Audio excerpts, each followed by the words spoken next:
that. And here we go. All right. We're actually playing. I promise we're actually going to play the first time this year. Meow. Woo! Yeah. All right. It's been a long time. I don't remember the last time we played, but I did refresh myself. I know you guys are about to really get into it. We've got people that we love, people that we want to keep safe at this dinner party to celebrate Mikhail's achievements. And yeah, I don't think things are. I don't think actually nothing bad's gonna happen at all. I've already lied tonight. I'm so sorry. How dare you?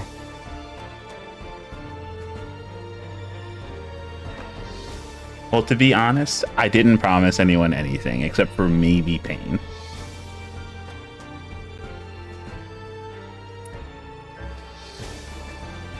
I can't even argue with you right now.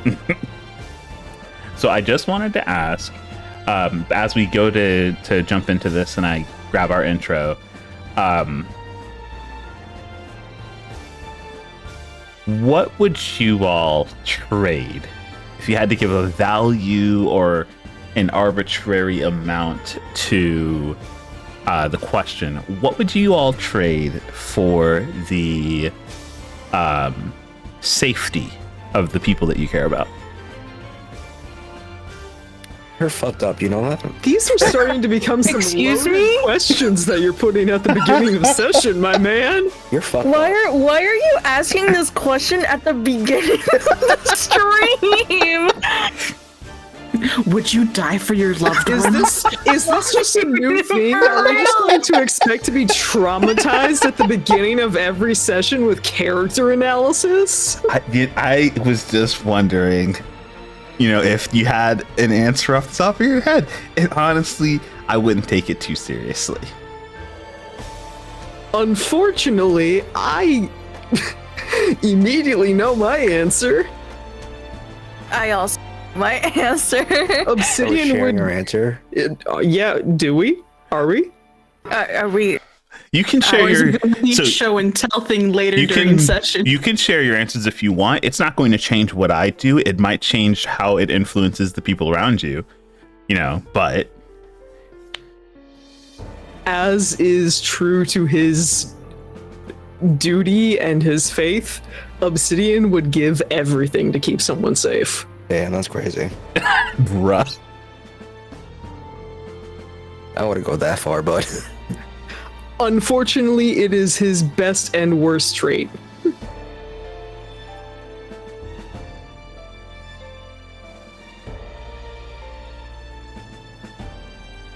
Okay. Tap that by accident. I'm fine.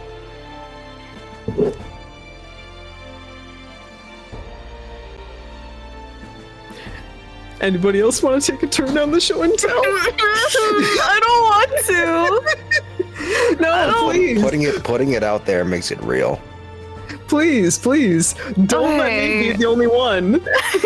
Yeah, but it's in character for you to be the obvious one. Yeah, it's very Obsidian. It's very Obsidian core. It is. It really is.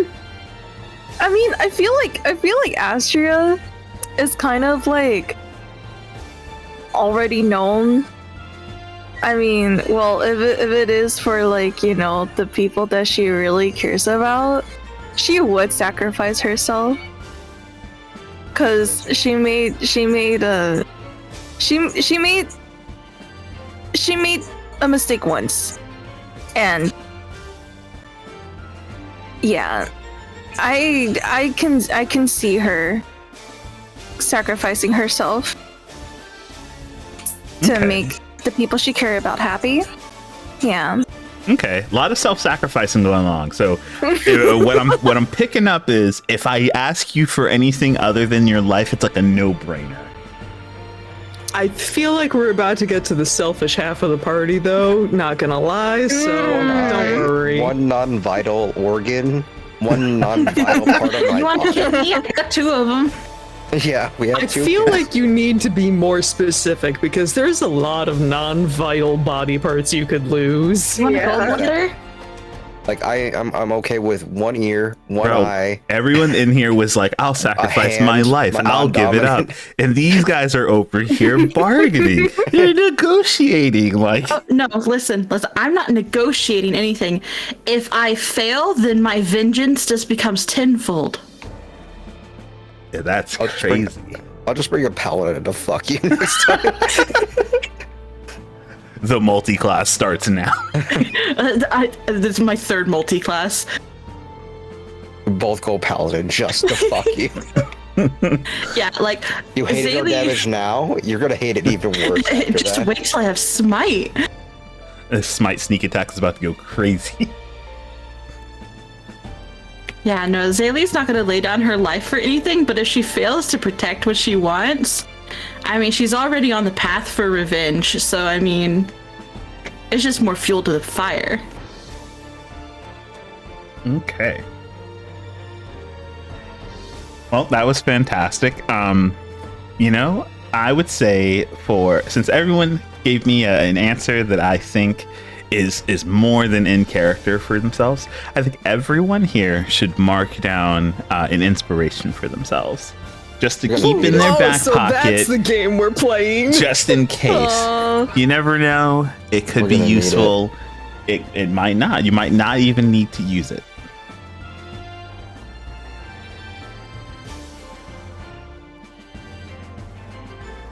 But I will go ahead and grab our. Before we start, what's our pool of inspirations that we have? So each of us has one. Each of you are Do we holding have on to anything- one, And then, looking do we have at- any from redeems? Looking at my queue, you guys have one sitting in the pool. Just one. Got it. Just one.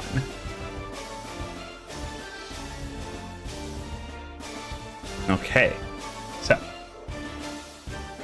bro, not the paid for, not the paid. We gotta use these points somehow, right? If there's any Bro, time to not do it, the let's do it paid now. for. You won't let me cast my beam magic.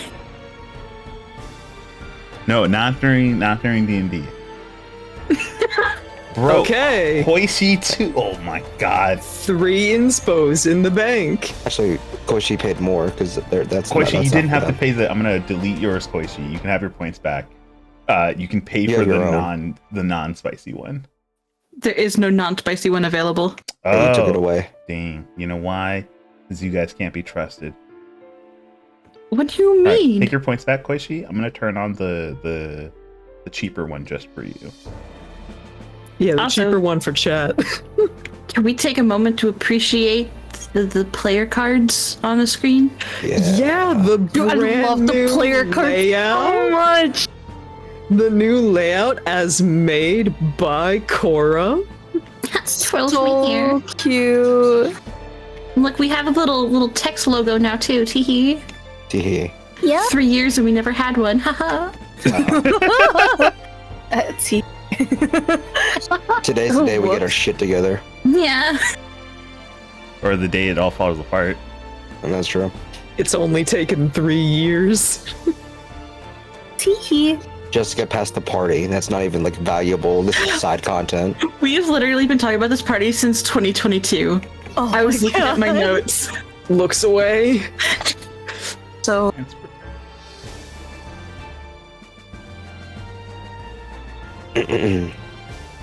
Also, I have COVID, so my voice is fucked. So you're gonna hear a really deep British man for what is supposed to be an androgynous half-elf person. yeah, now it's your turn. Now I also had COVID Yeah. a few sessions ago when I was playing D&D. All right, I've got turned on the cheap inspiration for just anyone viewing. Koishi's already put theirs back into the pot, so you guys should have. Let's see, 1 you're holding individually, and then a total of 4 more now. Okay, Here's hoping we don't need to use it. we have enough, but not enough to go like willy-nilly on like just like a roll. Like this has to be like death saving throws or like counter spells. I will say, the cache of inspo really is giving Baldur's Gate pressing F8, I believe it is, to refresh. You'll be F5 fine. to quick save, and then F8 to quick load, or whatever. It'll be fine. It'll be okay. I believe in you. Save's coming. Okay, so let me do this here. Okay, so we return to our story around the dinner table. The actual celebration has culminated in a meal with some of the biggest names and most famous people from the entire nation here in attendance. All of them here to celebrate the accomplishments of Mikhail and their party, who have done what no one else was able to achieve. They went down, survived the catastrophe that was the God Step. They were able to not only survive, but be the light in the dark that finally solved the issues that were going down there, halted the earthquakes that were sinking cities. You all, at least, unbeknownst to the rest of them, have gone even further, discovering plot after plot of someone's grand machinations to cause chaos throughout the realm. And you were hoping that in the moment here, you would have a scene in which you'd be able to put yourselves away, let everything calm down, at least check one box without a single bit of issue from the long list of things that you needed to do. But as the meal brought itself together, you all still on high alert for the people near and dear to you sitting around. You notice that,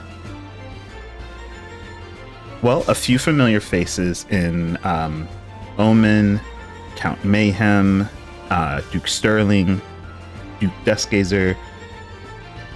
They all have this strange look in their eye. A lot of the attention immediately focuses on to Omen, though. The rest of them kind of brushing it off as just a bit of spice in their drink. But Omen, their eyes have started to glaze over just slightly, the loss of focus becoming more and more concerning, that even the partner next to her in Count Mayhem has taken notice. And with that, I am going to get you all shifted over.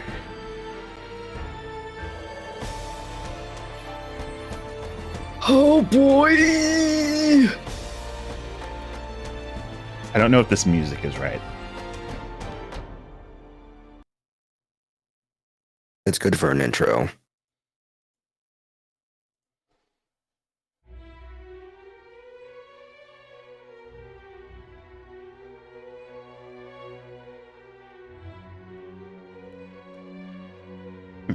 Okay. Neither one of those wanted to work. Give me a second, chat. I'll get you over. Hey, yeah. Here we go. All right. Just to confirm, everyone can see? You guys have all up sight? Yes. I believe so. Okay. To give you an idea of how much prep has gone into what might or might not be happening, every single token in this room has HP attached to it. You just can't see it. Fear. I'm scared. You better give them death saving throws and not instant death. 'cause What? That's fucked up. Who would ever do that? I wouldn't kill someone instantaneously. That's just rude. Squints. What kind of death was that? Instant? What do you mean? There was no sound. He just died. But Mayhem immediately starts to make a scene as he reaches over and he touches Omen's shoulder, shaking them ever so slightly. Their eyes don't gaze down. They don't shift as if they're responding to any stimuli. This 1,000-yard stare is emphasized as the golden hues of their eyes dull, almost like a gray fog is physically in front of them. Cataracts. Could I roll a medicine check as Obsidian's looking over to try and even clock what's going on. Yeah, absolutely. Can I roll Arcana? Because I got that green glow on the thing last time. On the metal. Yeah, I'll take a knowledge arcana. That's fine. 26! 17. Okay. Obsidian, with that roll, you glance over towards Omen, and outside of their eyes, it seems like, if anything, the more unnerving thing is how relaxed they are. Their shoulders have lost that usual tension that's behind them. Their facial expression has like pulled itself down almost into a if neutrality could be immediately expressed by someone as anxious as Omen, this is completely concerning. But at the very least, you don't notice anything that would cause any more time for alarm. There's no rapid breaths. There's no sweat. There's no labor. They look like they are just somewhere else. Mikhail, with that roll, it definitely seems like something like a spell has definitely gone off. You're not sure if it's something that's just a simple blinding or something that's going a bit further than that, considering Omen's lack of response to the whole situation. But at the very least, you're sure some kind of magic's in play.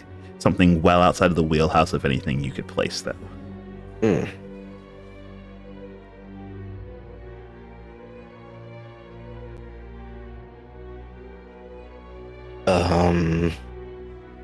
Is anyone standing up to take orders or anything to like take control of the situation? Not that you see so far. You see that a lot of the prominent figures, their eyes are moving towards Omen. A few of them wiping the wine they just drank from their mouth. And you can just hear constantly Count Mayhem is growing more and more concerned. Omen? Omen, dear, please. And nothing. As much as I want to go like full soldier, I can't with my voice, but Mika's gonna get up and start ordering around the soldiers to check the doors and the servants at the tables to close the blinds. Okay. So let me do this. So you watch as Miles and this soldier here, they shift over towards the door and they check. They go to block it, but they also make sure that they keep a hand on the handle. They don't want to lock everyone in, but they want to make sure that they can brace it just in case. I'm going to shift them over here. And then these... do this. They turn on themselves, and I'm going to just throw up some... I'm going to throw up some quick walls here to close these windows. Let's do.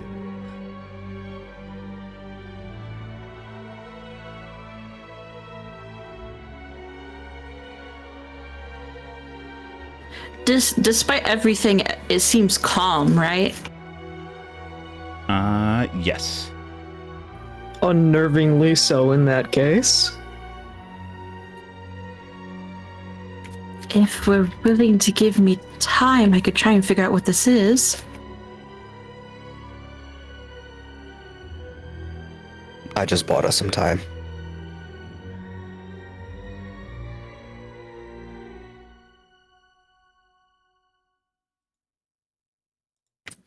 Pardon my rudeness, then.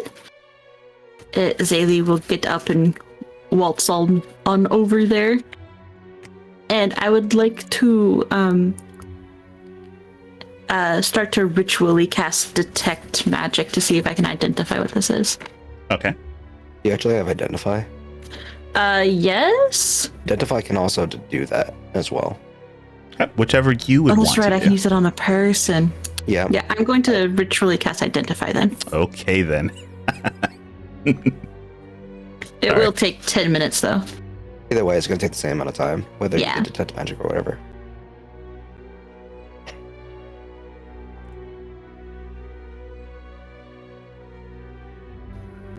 Okay. I understand that the environment is calm, but is nobody at the table even asking questions? Are they just giving a glance and continuing their meal? Or? No. Definitely no one is continuing their meals. You can hear mutterings amongst them. But as they see like Zaylee get up to go and move, they watch as Mikhail takes notice. You watch as Caspian, he's the first one to like give a nod as he motions back towards the guards, and then locks eyes with Duke Duskgazer, who also looks fairly calm, fairly confident in like the people that he has around him, though he continues to though as you turn your attention back to him, you can notice what seems like a cold sweat kind of making its way down his cheek.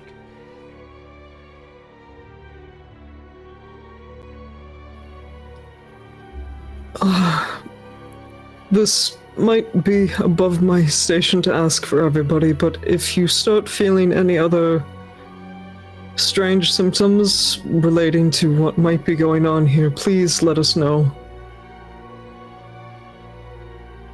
There we go. You watch a couple of people, Duke and Duchess Sterling, they both give you a nod. Sergey, he gives you a nod. Zaylee, you said this is going to take about 10 minutes? Yes. And you're going with Identify, correct? Yes. Okay. So you're about 5 minutes into casting when...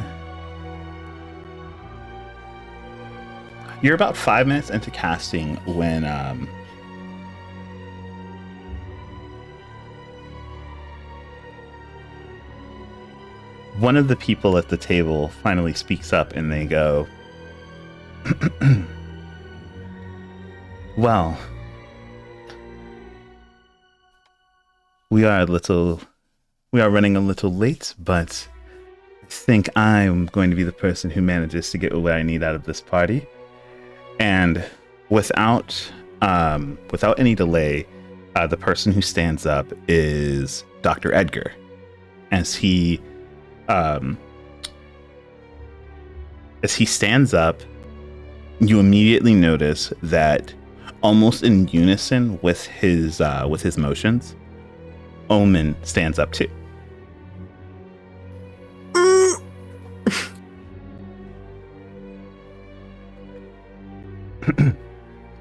Well then, let me just say, an amazing party. Happy that everyone here was able to gather and celebrate. Really. It's not very often that I get to take advantage of my station, or at the very least of my pupil station, and being able to be around such important people. That is to say, the most important people, well, they're the people making the most difference. Of course, I'm talking about Mikhail Duskgazer, their comrades here, and he points them out. Zaylee, Obsidian. He looks over at you, Astria, and it looks like he mouths your name before he goes, excuse me, not for me to share.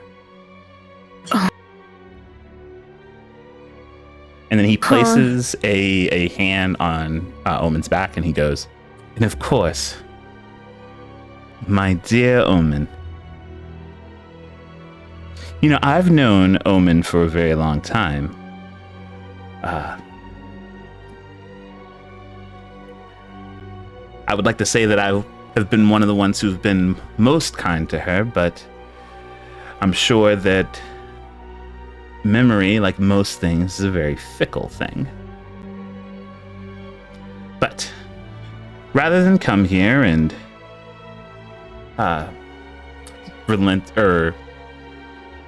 reminisce on things that have come to pass, I'm here to look forward to the future. Some things that I simply need in order to make, well, do, and have some things come to pass that are nearing their fruition. And with that, I'm going to need a bit of help.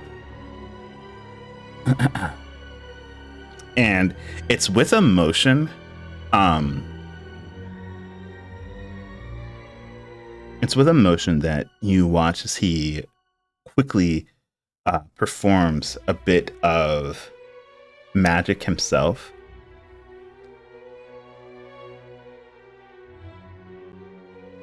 And I'm just gonna go into my handy dandy screen here. Yes. Can I try to make out what he's doing? Oh yeah, absolutely. Yeah. I'll take a knowledge arcana. Arcana. An attempt is being made. Nope. 18. 16. Okay. Both of you see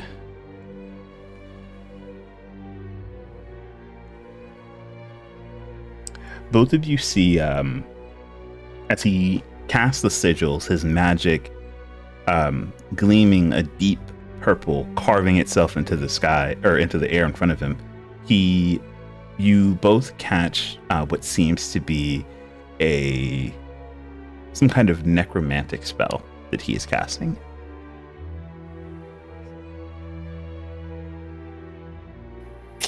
No But it counter is, spell. but neither one of you rolled high enough to figure out what that spell is. Do we have enough for an action? Or Yeah, are we allowed to react? Should I try rolling Arcana? Oh, it's not my proficiency. do it? Do it. Okay, I'll do it. What's the worst that's 20. gonna happen? Yeah, what's the you go less and we already know. There's only up from here. The ball is rolling up.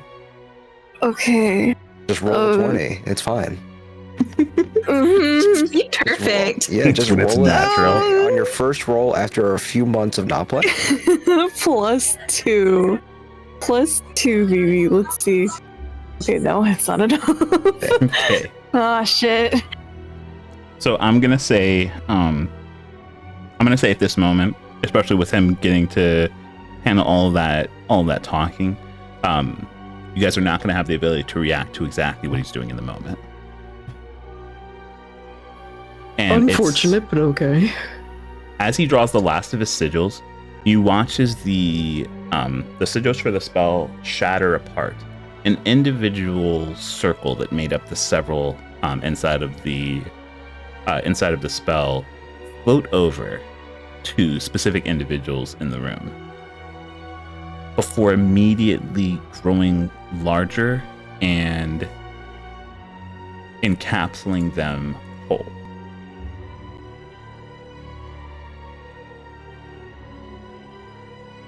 Whoops. Oh, can't forget them. Oh. It couldn't just be my mom. It had to be both my parents. This guy wants to fight. No. And as he as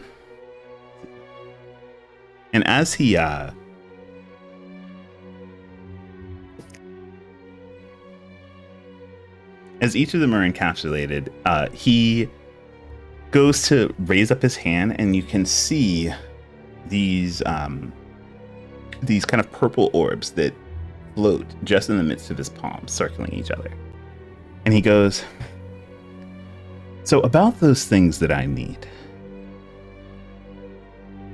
I'm of course only here for a few things, but I'm more than willing to bargain with the chips that are in my hand."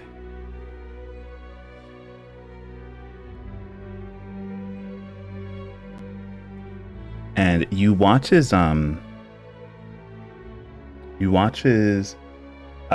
first person to speak up is Count Mayhem, and he goes, "Dr. Edgar, why are you doing this? Just tell me why." And that is when Dr. Edgar goes to correct him, as you see a visage kind of phase off of the good doctor, and he says, "Well, everyone has their reasons, my good Mayhem. But I would say, at least for the conversations happening here, all of your dear friends here at the table might know me better." And you watch as these long elven ears appear at the edges of his otherwise mostly unchanged form, Dr. Inoli.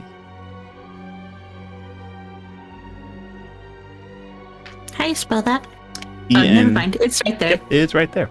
Do any of you remember the last time you encountered Dr. Inoli?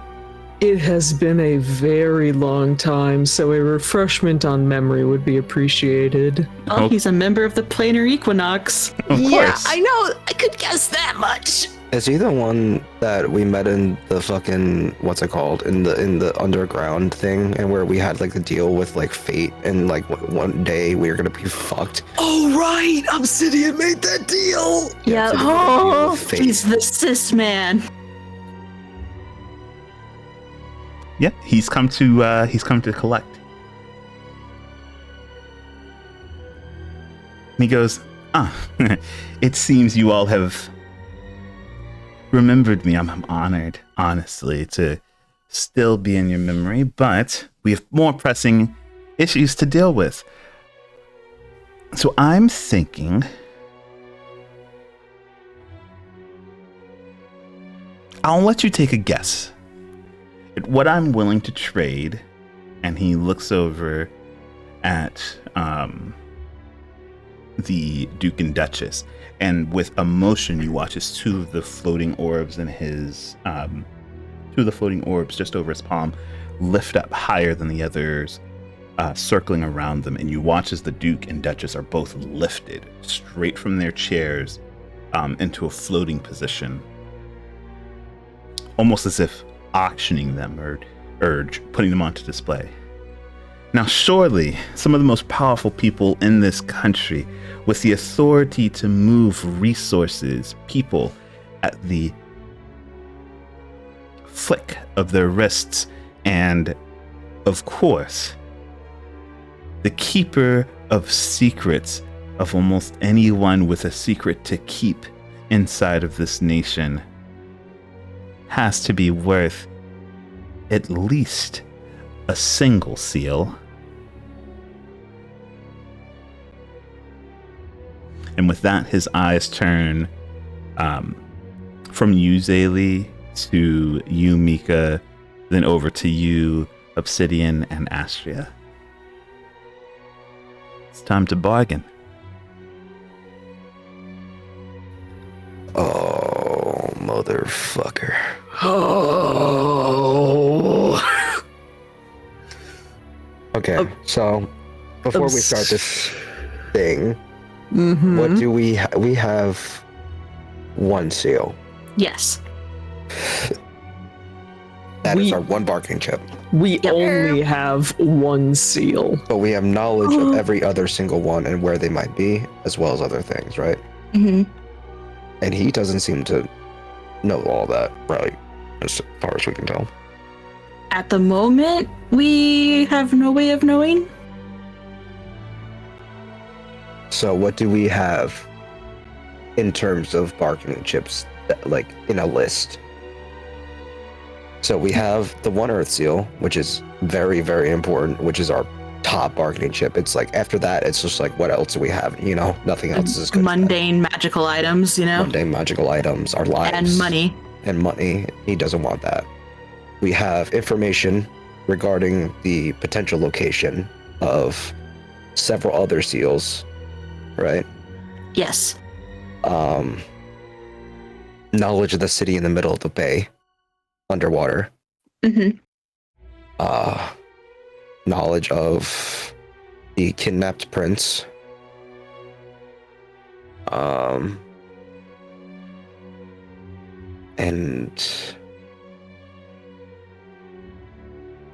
I think that's it. Is the planar? Wait, do we know if the planar equinox and the fucking the hero's right hand are in cahoots, or is that just? I think we inferred that from just several of the conversations we've had. I think we have it on good authority that that is the case. However, we have no definite proof. We have no evidence. Or solid proof, yeah. Mm-hmm. God, we are fucked. Yeah, I was just gonna add in, after already having played this man's games once before, Obsidian is looking rightfully nervous.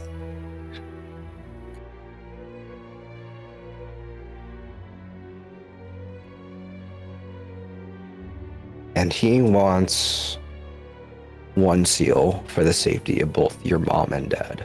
Mm-hmm. But that is only the start, and we still have 1, 2, 4 more people. 4 more people. One of them is the fucking crown prince Yep. and future emperor. That's difficult.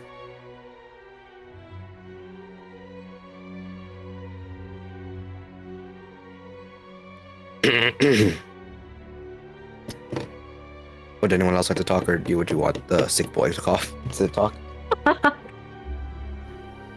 I feel like these are Mika's parents, and this might be Zaylee's Mika's or Zaylee's parents, and this might be Zaylee's call to make. Zaylee also has the earth seal on them. Yep. Miles. Okay, so first question. Okay. The orbs, the spheres that have shown up, it looks like it's a spell that he has casted, correct? Yep. It looks like a spell that he's casted. So, reasonably speaking, my thought is if he were to lose concentration, then it would dissipate. But also, you might be able to just crush them all like grapes in like Yeah. a second Yeah. before you have the chance to do that. But, like, train of thought there. Yeah. Okay. Working train of thought for most magic. Actually, he was talking for a long time. Did identify go off? He interrupted the identify at like 5 minutes. He said like 5 minutes in. So I'm no longer working on my ritual casting at that point. Okay. I would assume. Yeah. Omen stood up. So Yeah. and he started talking. I figured that would be rather distracting. Okay. And he's obviously not going to stop at just wanting the 1 planar seal because, as we said, that's just a deal for the Duke and Duchess. He took way more bargaining chips than he needed if that was the only thing he wanted. Yeah. Okay. So, ceasing my casting and straightening myself up, standing right here next to him, Okay. I'm going to... Zaylee's going to look right at him. And we both know it's not going to end with just 1 chip.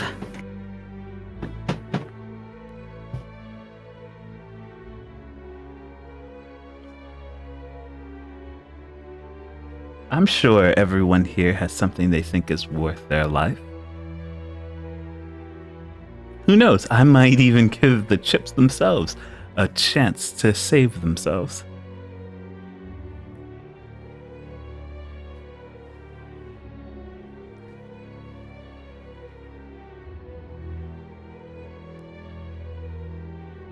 But If he's again, gonna give them a chance. an easy life saved would just be a seal.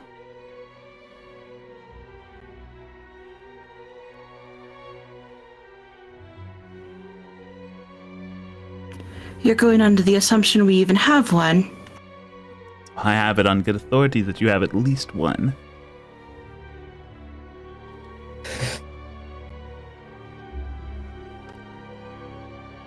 And what if I say we only have information for where they are?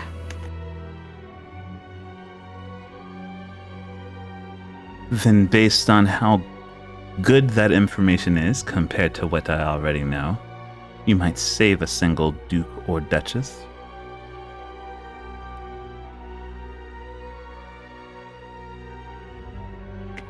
So what I'm hearing is needless of what we have to offer, you won't be satisfied. Oh, there is enough information, I think, to gather. Tools at their disposal, even relics of bygone eras that I'm sure could satisfy me.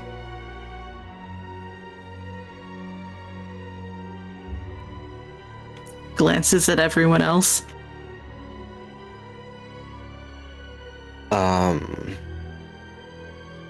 Sweating. Frantically trying to rack his brain. Fucking sweating. I think we know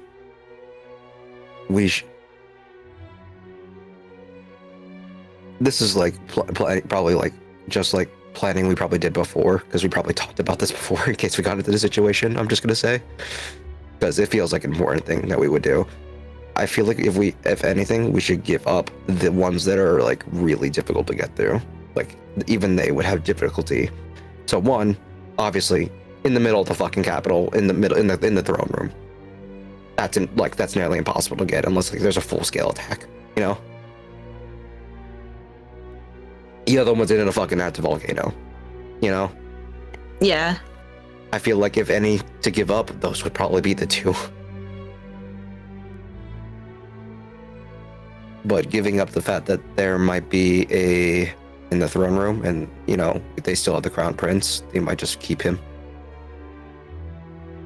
It's true. So really then you don't want to give up the idea that the one is in the capital. Until he's free, at least. Mm-hmm. And where are the other one? The other ones are one is in underwater in the fucking city too, right? That's what we learned. In the buried city underwater. Yeah, that's hard to get to as well. But I think they already know that. Because they're going after it, I'm pretty sure. We'd heard that they were going after it, but we don't know if they've actually gotten it or if they know where it is. And then there's one in the mountains. The Hero Peaks, Mm-hmm. right? Yeah, and like there's one in north the of here. forest. And then there's one in the forest. Right? Or in that tower, right? How many is that? So there's the one on me, there's the one in the capital, there's the one here in the Heroes Mountains, there's the one underwater, and then there's the one in the volcano. That's 5, and I think that's all there was. Wasn't there technically one on Omen?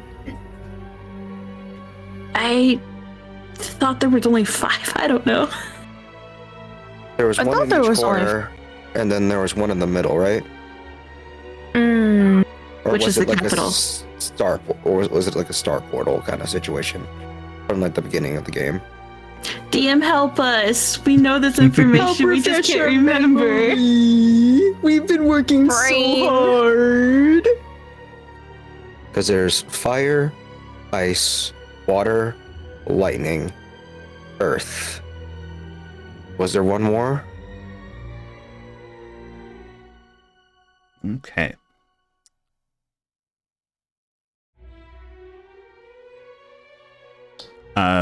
There are only 5 of them. Okay, so there were 5. So we know Okay, at the okay, location okay. at least all of them. So You think? fire's in the volcanoes. Ice is probably here. Water's probably underneath this in the bay. Earth is in our possession. Earth is in our possession, and then lightning or thunder is in the forest where the thunder is.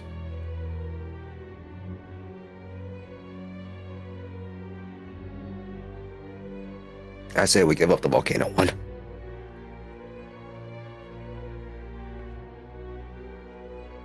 And if they're already going after the one in the underwater city, you might as well just confirm their suspicions. Mm-hmm. All right. So let's deal in information.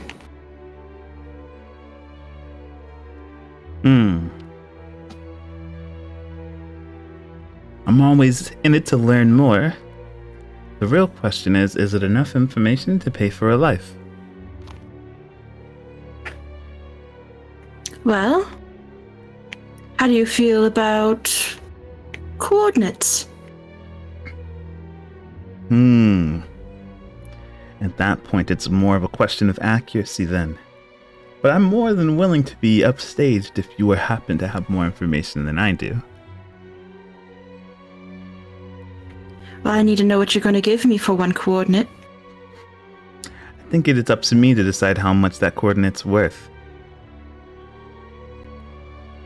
That is, unless you are aiming to save someone in particular, in which I might be swayed by a plea for honesty.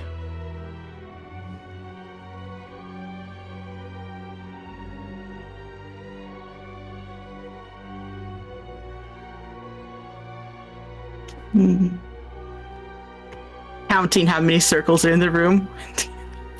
We have 6 6. circles, and 5 relics, Yeah.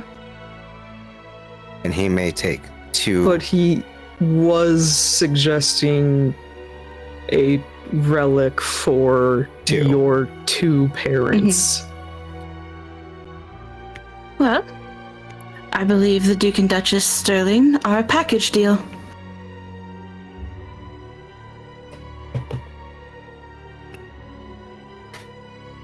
I could be convinced of that. I mean, they've been in mourning for so long. I don't know if one could survive without the other at this point. They've already lost so much. We have a map on hand, right? Yes. Did you want me to try and pull it up so that you guys could have something to go from memory? Yes, please. Oh, it's at the top. Yep. I will show it to you guys just so it pops up.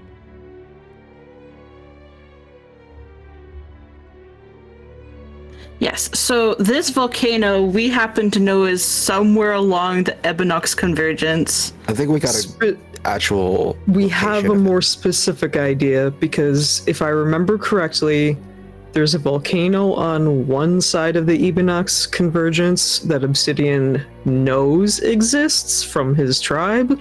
And didn't you call your tribe? And you Yeah, got confirmation? I did, and we learned from pinning this stuff down, the other volcano is on the complete opposite end of the mountains. Okay, I don't know what that is, but I'm assuming Zaylee would know. I think it was like at the south side, like over here. Well, I can't ping on the map. Yeah. Where that like mine is, I think it was towards down there. Mm-hmm.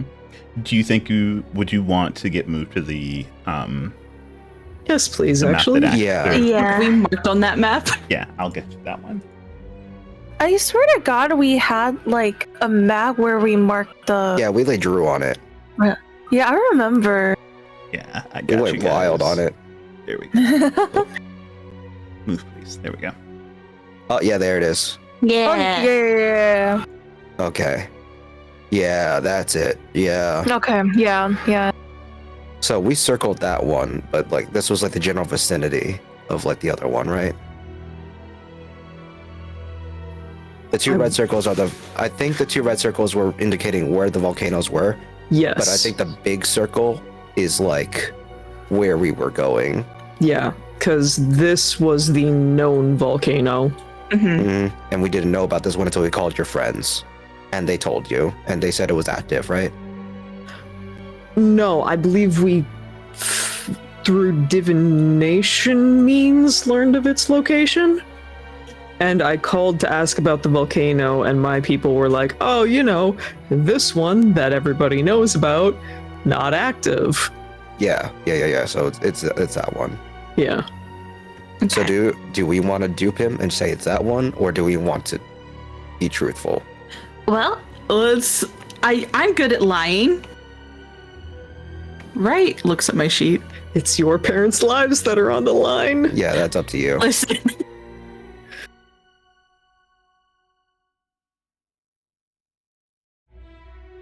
Oh boy.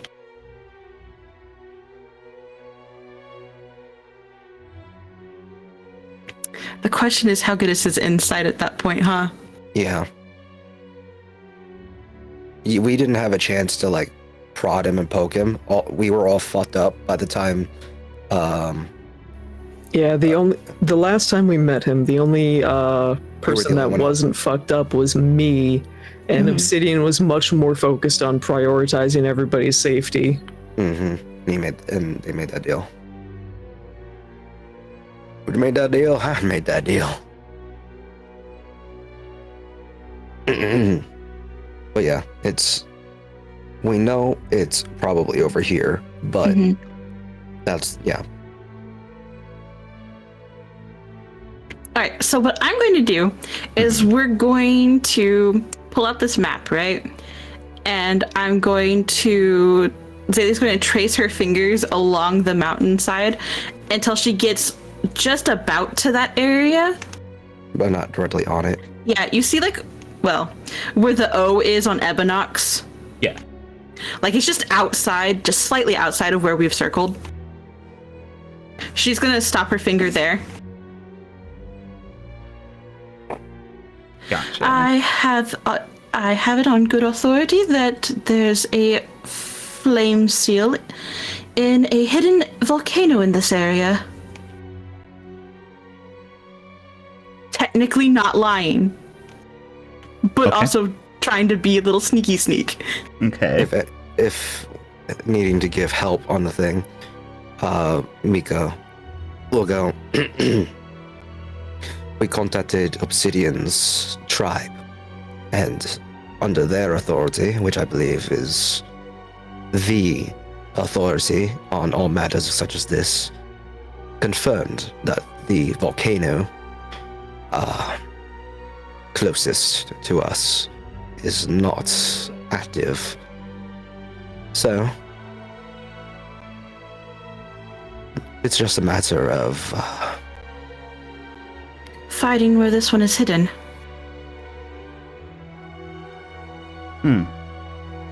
That is good information. One moment, please. And you watch as he, with his free hand, reaches into his pocket and whips out a what seems to be like a folded. It's like a folded over scroll, and he gives it a thwip into the air as the whole thing erupts in this purplish magic. And he speaks, with the consonants of only having 25 words to go on. He says, Delphine, it seems it's time to go on a pilgrimage. There's an inactive volcano. It should have the fire seal that you're eager to get your hands on.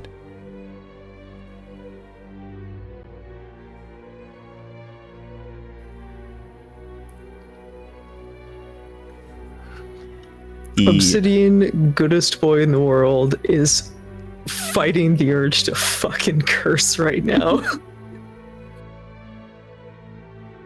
So he gives a nod, as if receiving a message back himself, and he goes, "Information seems as good as any. A starting point for one of the seals is as good as what you would expect."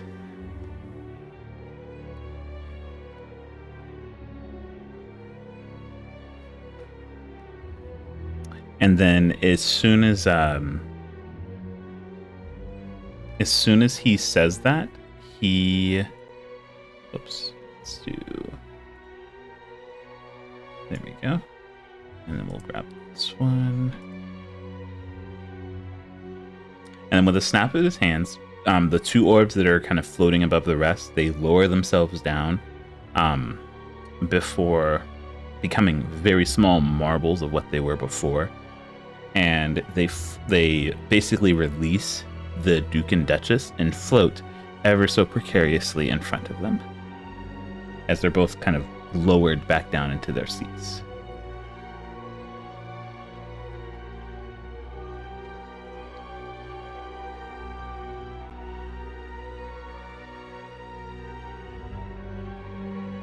Do we know?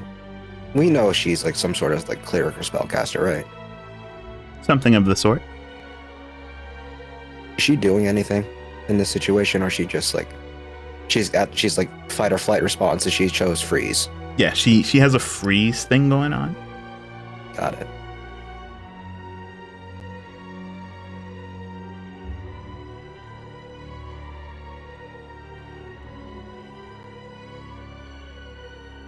Well, that is one seal, almost as good as in the hand, and 2 lives. I've come up a bit short, but I think your next trade will make up for that.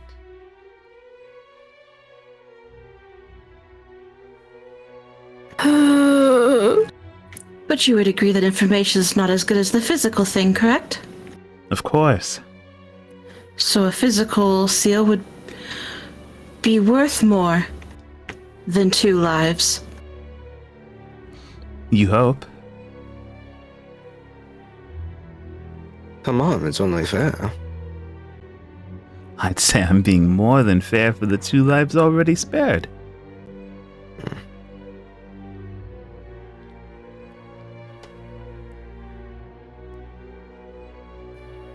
Nothing about the games you seem to find delight in playing are fair. Dealing with people's lives isn't fair. But you've won a game against me already, Obsidian. If you hadn't, you all wouldn't be here.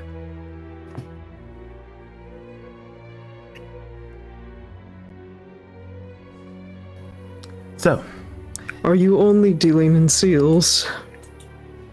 if you have anything you think might be worth a life at this table, I'd be more than willing to hear you out.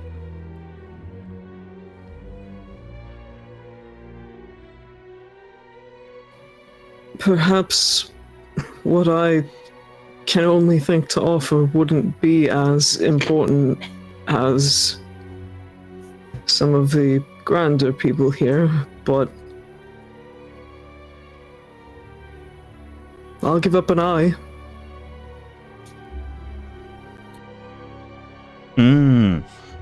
An eye.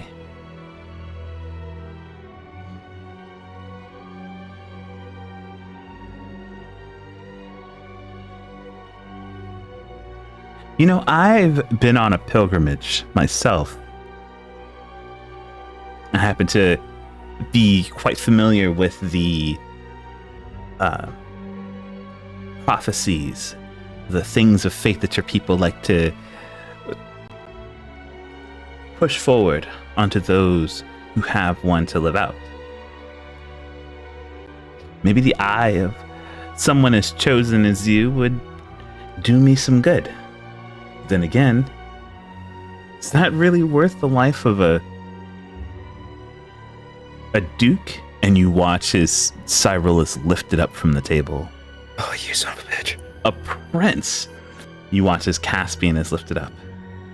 Not them, but maybe a guard. Miles.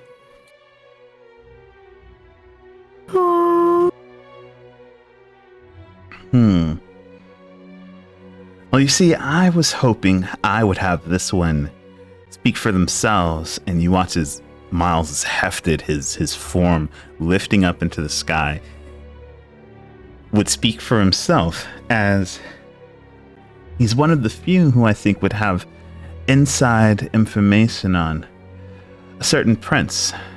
You see, him being missing has absolutely nothing to do with me, but if I could confirm him living or dead, well, that information would shake the nation. The prince was oh so loved. And you could very well more readily get that information if his life were not on the line. But I think his life being on the line would provoke a more desperate response. And since he has no idea which one would be more, readily acceptable for me, I'd hope he'd choose honesty. That is, unless someone else has a more inside view on the information I'm looking for. We told Miles, didn't we? I told You're gonna look back at my notes. I'm pretty sure I told Miles. We only told like 2 people. We told her, and we told Miles. Yeah, Emerald knows. Hmm. Yeah. Oh wait, no, hold on. We hinted at it Yeah. to her, but we flat out told did. Miles, I think. Before Emerald wasn't aware that he was alive, but I'm pretty sure you told her. I think we hinted at it. We didn't confirm or deny it, but that the fact that Yeah. But we flat out told Miles, no, he's alive. Yeah. I remember telling Miles. Hmm. Oh my god. I feel like the kingdom going into an uproar over something like this. I'm not sure that's a good idea. It's not. But Obsidian's not sure what will stop her. What does Astria have? You only have the Shit. information we all have. Unless I you have something know. secret.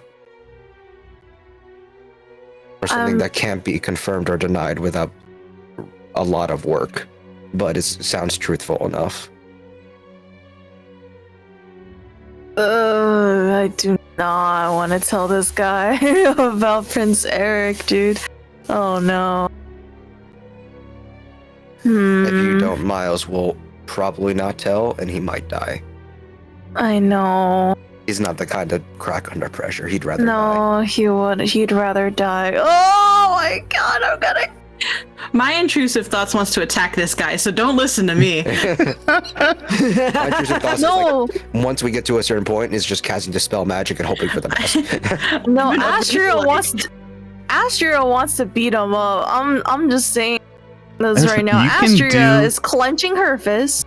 I think we should hold off on beating the fuck out of him until we have at least 2 more safe. Because I'm just Yeah. like, it'd be hard to keep concentration if you don't have a hand anymore, buddy. Also, I have to go pee. I'll be right back, so good luck.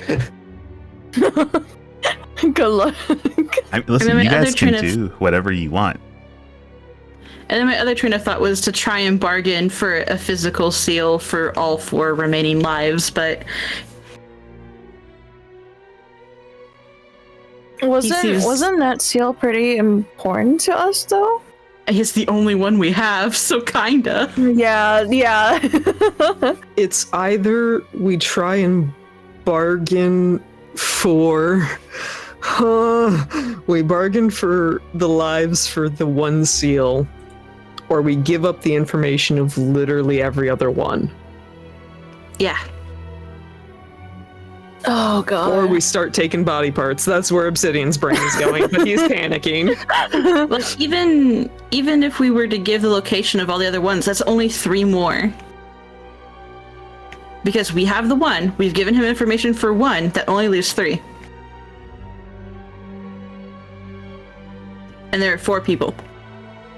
Yeah. So we have to tell him where each individual one is, on top of whether or not the prince is alive or dead, if we're just exchanging information with what we have.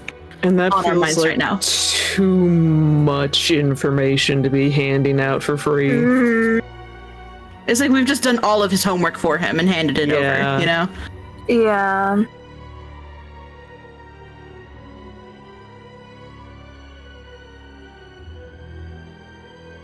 Yeah, I'll let you guys keep talking. I'll go and use the restroom myself. Because, like, okay, so real talk, as players, what other information would we even have that's relevant for the planar equinox? Literally nothing. Do we Yeah. know that the end is tied to the equinox? Because the very, you know, the presence of the end being an entity that's trying to collect these things, we don't know if they're a part of the equinox or if they're a separate entity. I'm almost inclined to think that they're part of the equinox, Like, just because of the visions we had. yeah, no, I agree. But, like, I'm back. good God, this is becoming so sticky. Yeah, we're running into this problem where, now that you're back, we have the information for where 3 more seals are, so that'd be 3 people, and then the information about the prince being alive or dead. That would get all of them, but that would be giving all of our information to the bad guys. Mm-hmm. In which case, what do we do other than frantically try to beat them to one of these things? Mm-hmm. And only one, really, because we don't have the means of transportation to get to somewhere else quickly. and they've got who knows how many people in their freaking cult.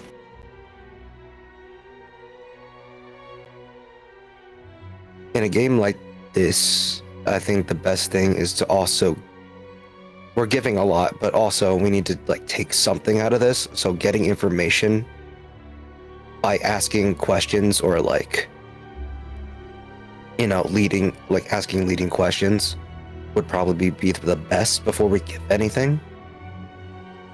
So what is it that we want to know? First of all, we need confirmation whether or not they're working with that hero, that the right-hand person. That's probably directive numero uno. Who's this right-hand person? I've already lost. The weird shadowy person that we keep seeing. Oh, the end. Yeah, the end. Okay. And we know him I know him as the right hand of the hero because that's what happened in like That's right.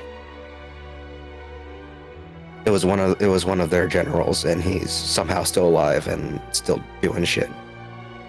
We don't know if he's just like a specter in our dreams or if he's an actual person and if he's leading this cult or whatever.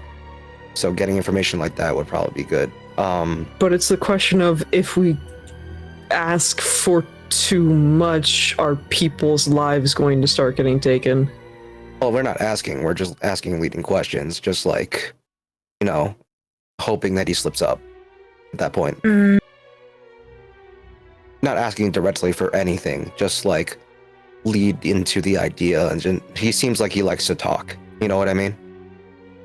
He had a whole yes. he had a whole 5-minute speech before we fucking started this entire thing, and we just let him talk. By the way, so like I think he'll just start talking.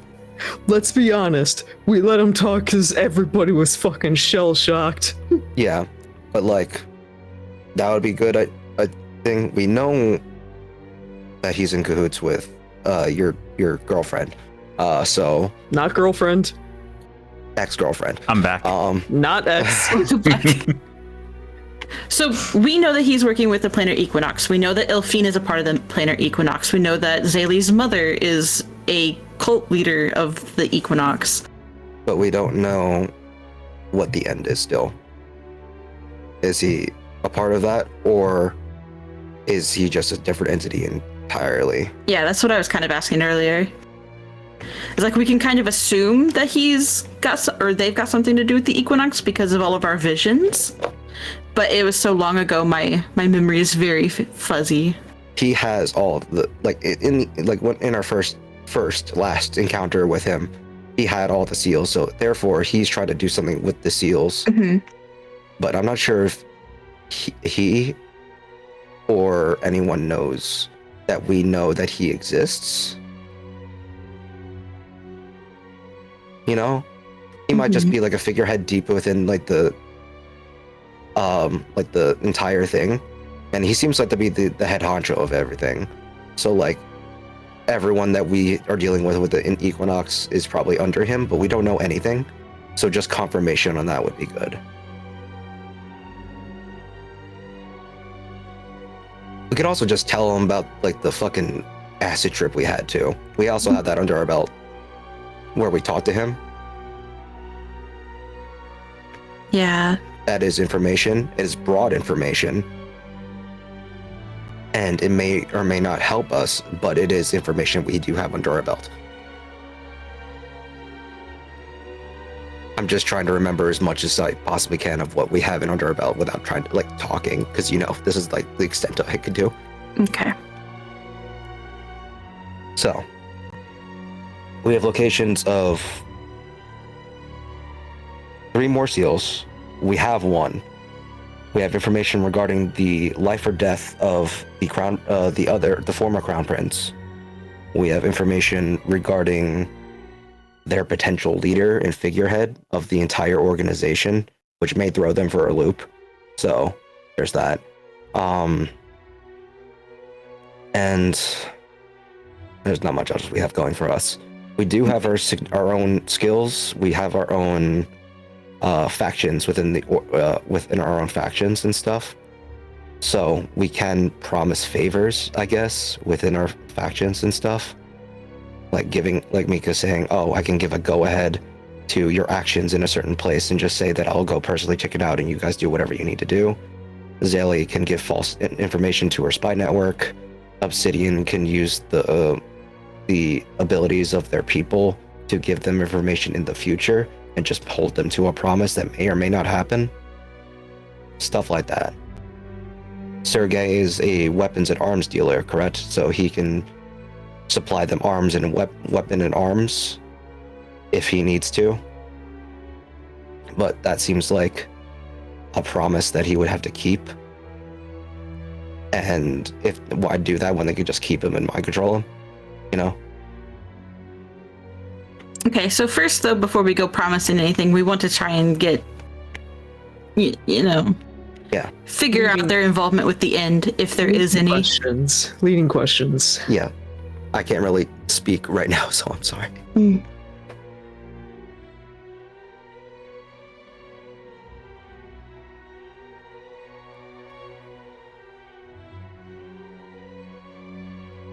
Well,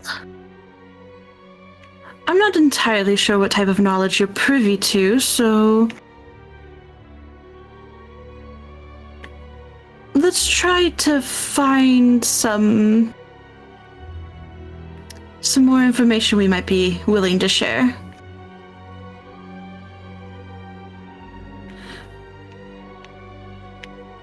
Does my mother... How do I phrase this? Is my mother aware that the End is involved in all of this?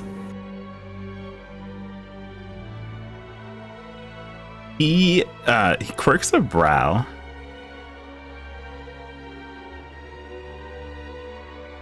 The end. The end. The End. That's a fairly wide subject. Are we talking about a particular end? The end of I want to insight him. everything? Also inciting. I feel like he's saying dumb. Just for go the for it. brow alone. Go for it. Insight. Oh, of course. 21. 15.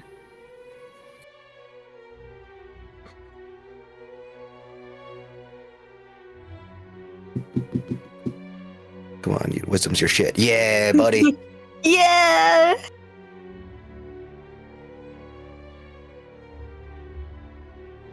Oh, you have a +8, by the way. So that's 25. Oh, I have a +8.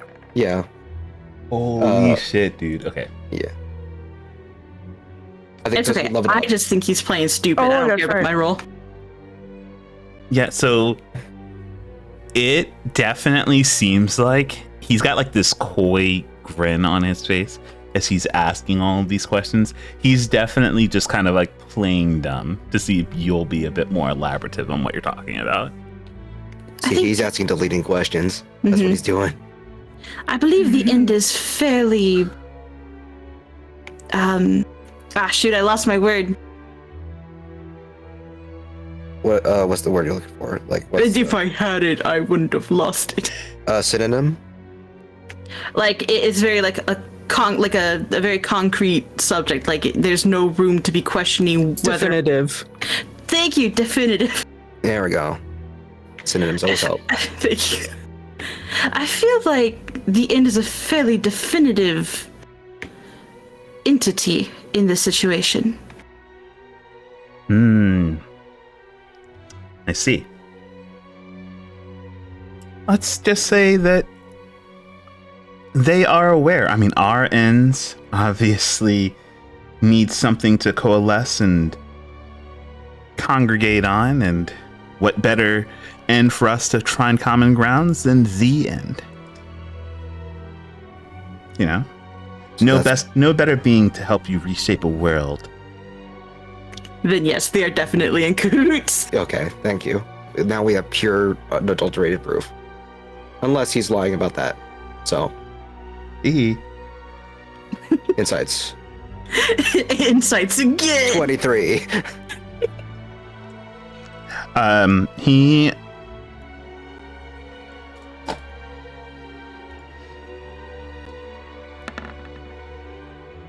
Yeah, so he looks like he looks like that even for all of his confidence and everything, that that seems like a concrete fact he's just laid out. Okay, concrete, 100%. That is gospel now. That's written in stone.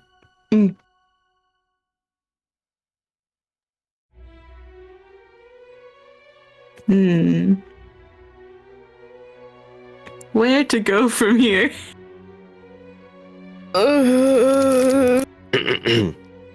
Okay, so we got that information. And are we gonna let Miles talk, or are we just gonna? I feel like letting Miles make that decision is probably for the best. When you Astria guys can obviously influence him in some way, obviously.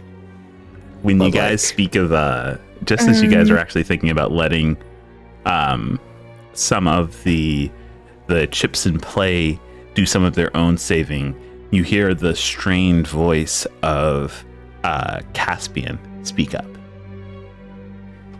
Not you, bro. And he goes, Anyone but you. he goes, if I may, my good doctor, I believe that I have not only information, but physical chips to bargain for my own safety, if you'd hear me out.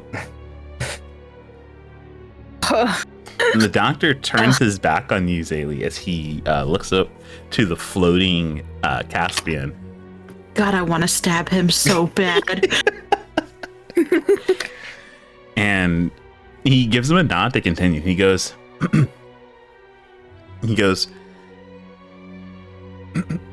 in the royal castle, we have such a seal. Bitch, you were in custody. Why would you? One of grand power. I can't confirm the levity of its abilities myself, but the information that I know leans itself to this seal, being able to control people, minds, emotions, wants. If this is something that you need to reshape a world, I think that it might be the same thing.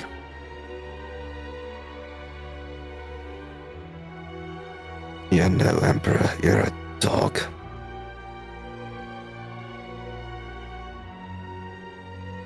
Astria wants to beat the shit out of him. Small kicked dog in the corner, tail between its legs, giving up anything just to save your skin.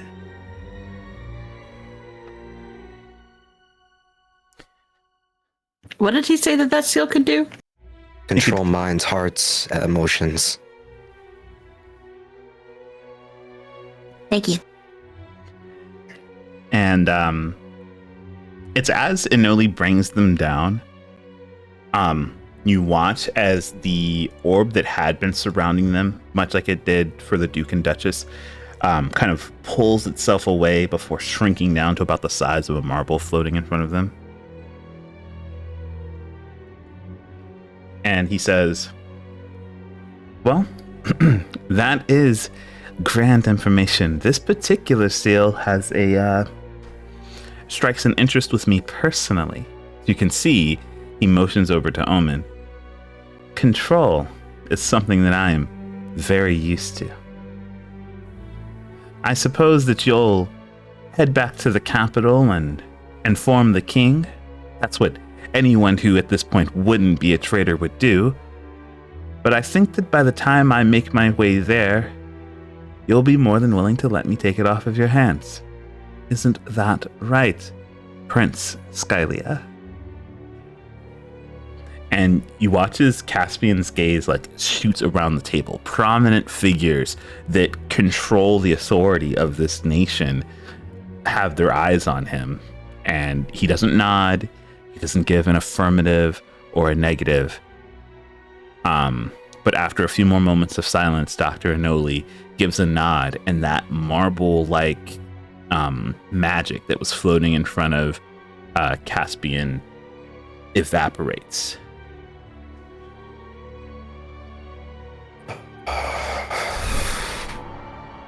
You're free to go.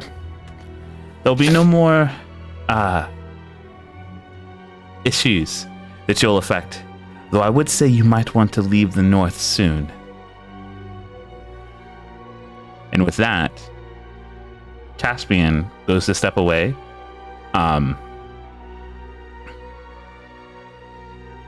You watch as Emerald looks between him and then looks back at the party. And she actually chooses her head. Yeah. She actually chooses to stay. And with that, Humir has no choice but to get out of the way, and Caspian immediately goes and takes his leave. You hear shouts as soon as the door closes behind him. He calls for the few guards that were under his control. He calls for his cart to be made ready.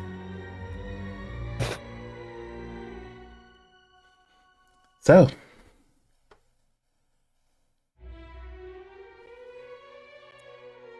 then there were three.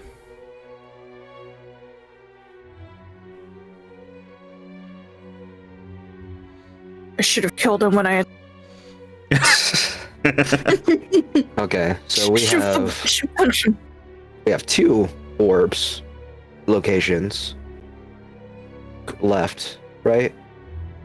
1. 2? We gave up the fire. He gave up the capital. We have 2 more under our belt, and we have 1 on hand. That is we also have the information regarding the Emperor. Yeah, and that's if they don't already know about the one in water. There's always just confirmation, just letting that information fly, because we already know they're going after it.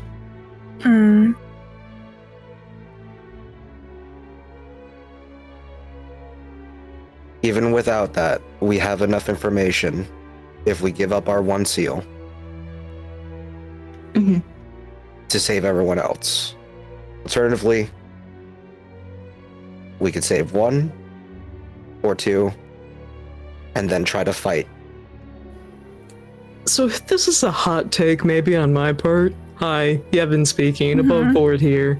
I'm also just speaking. I'm not like... Now that the prince is out of the room, Yeah. what does it fucking matter if we tell him whether or not the real prince is alive? Yeah, because the reason why we kept the secret about the prince is because of the seal in the palace, right? Well, that and also just the suspicion that his brother might have been involved in his disappearance.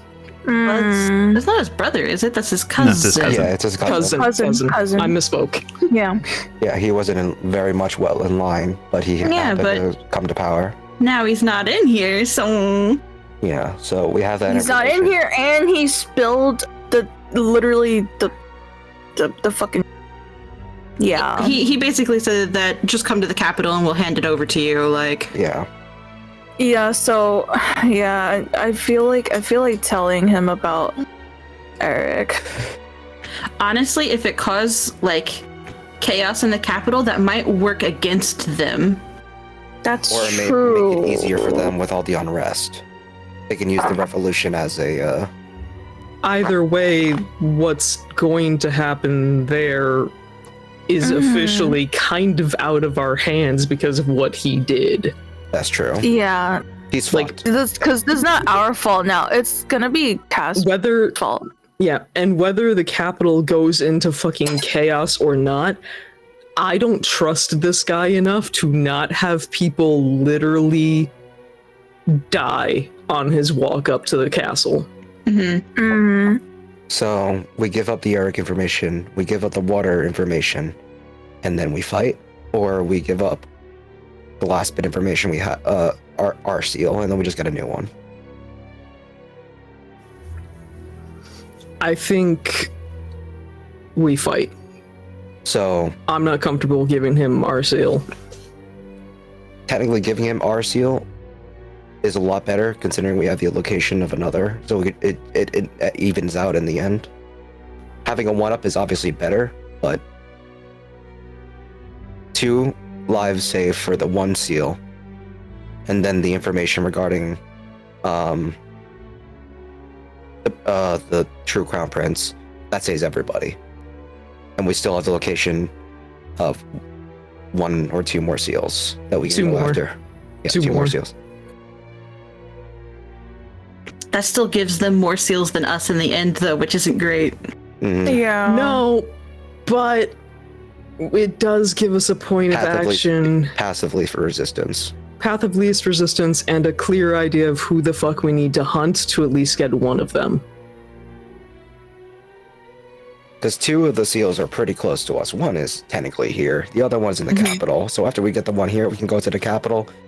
We have a fucking bunch of witnesses to help us regarding That's if we can get there before they do, though.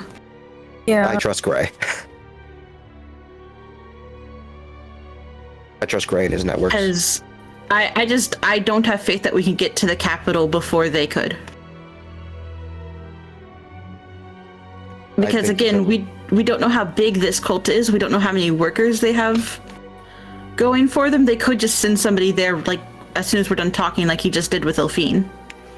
I will say one thing.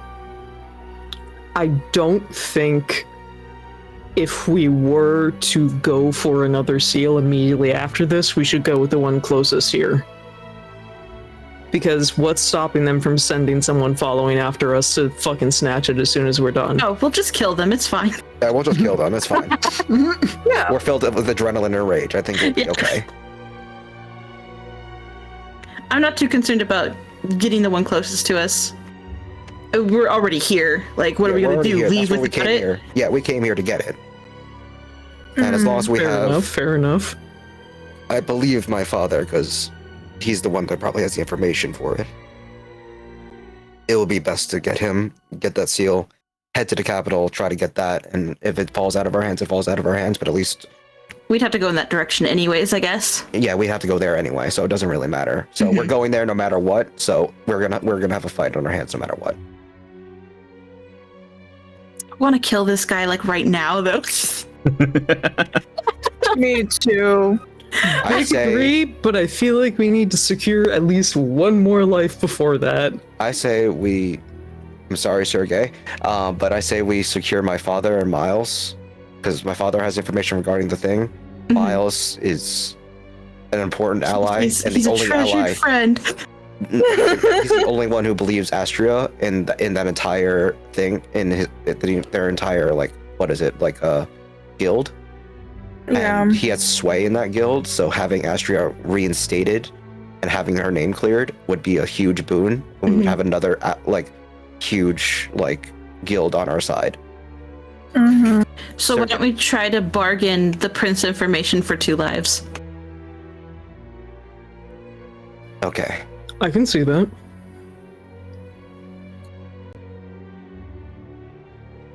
Would somebody who's more involved with the prince like to be the one to bring it up? Don't worry, you have 2 people Astria to help you hates with, talk. Yeah, and we've literally not been rolling anything this whole time, so... Okay. It's just a matter of the information. Yeah. Astria hates talking. She don't go with words. She just want to punch. It's okay. Hey, you say that. Stop working. You say that. You're not the one with a -1 to charisma. That's all I'm saying.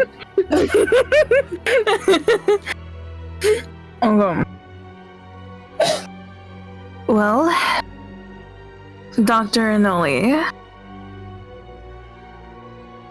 I may have something to trade.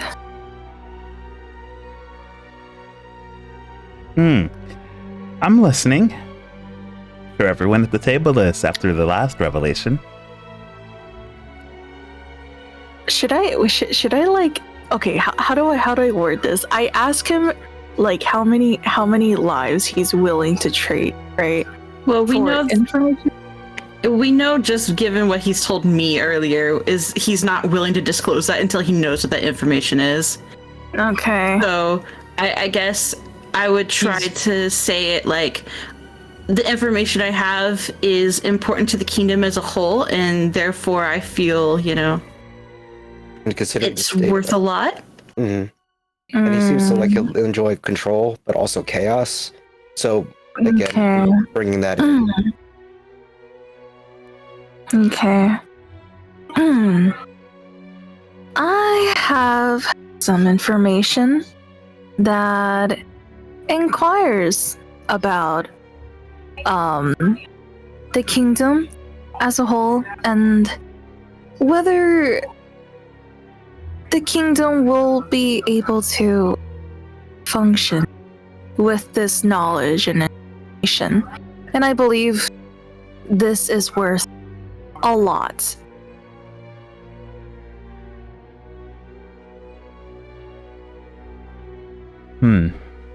Well, controlling the sway of this nation is something that I'm myself, and as a part of my organization, eager to control. Tell me, what is it that you think is oh so important?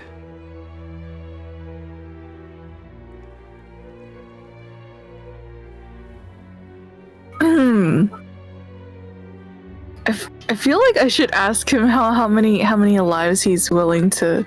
He won't tell you. He won't tell. He really won't. Yeah, He's not that direct. Yeah, I tried doing that earlier. Okay. It's just you either say it or you hint at something, or you. I think it needs to be with enough gusto and truth that he like believes it without a question. And again, you have somebody that can corroborate your story. 2 people, actually. Yeah. Okay. I have a status on the Crown Prince Eric. That is information I was hoping to confirm.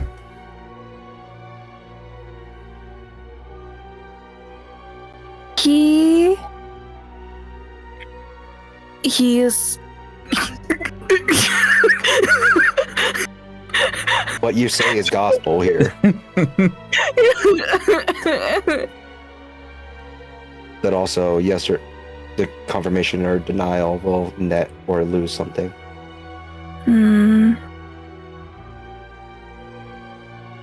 I'll put it out there that he is alive, despite all of the rumors. Wait, people don't know, right? Do people know? So we were told that the general public believes that Prince Eric is just very sick. Oh, and that's shit. why he hasn't been seen. Oh. Now, nobility, like people closely associated with the prince, they know that he's missing. They've been looking for him. Okay. But general public just thinks he's been sick. Okay.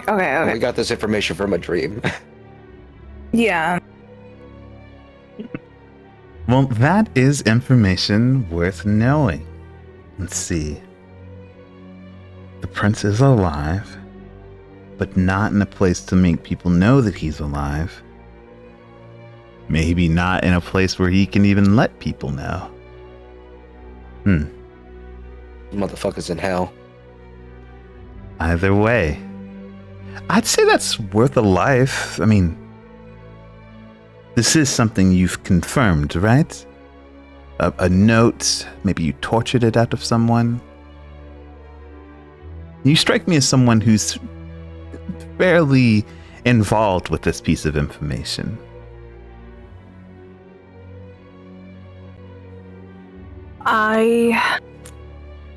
Could I interject with my... Yeah, do it. Okay. Now, for the price of another life, we can tell you exactly how we got this information. I see as you are someone who believes a lot in revelations and truth. You would like another way to receive yours. There are some things that I want, and then there are also things that I need. I'd be willing to throw another life into this. That is, if you have a convincing avenue for the validation of this information. Okay, so we received those revelations. How again? Through Zaylee?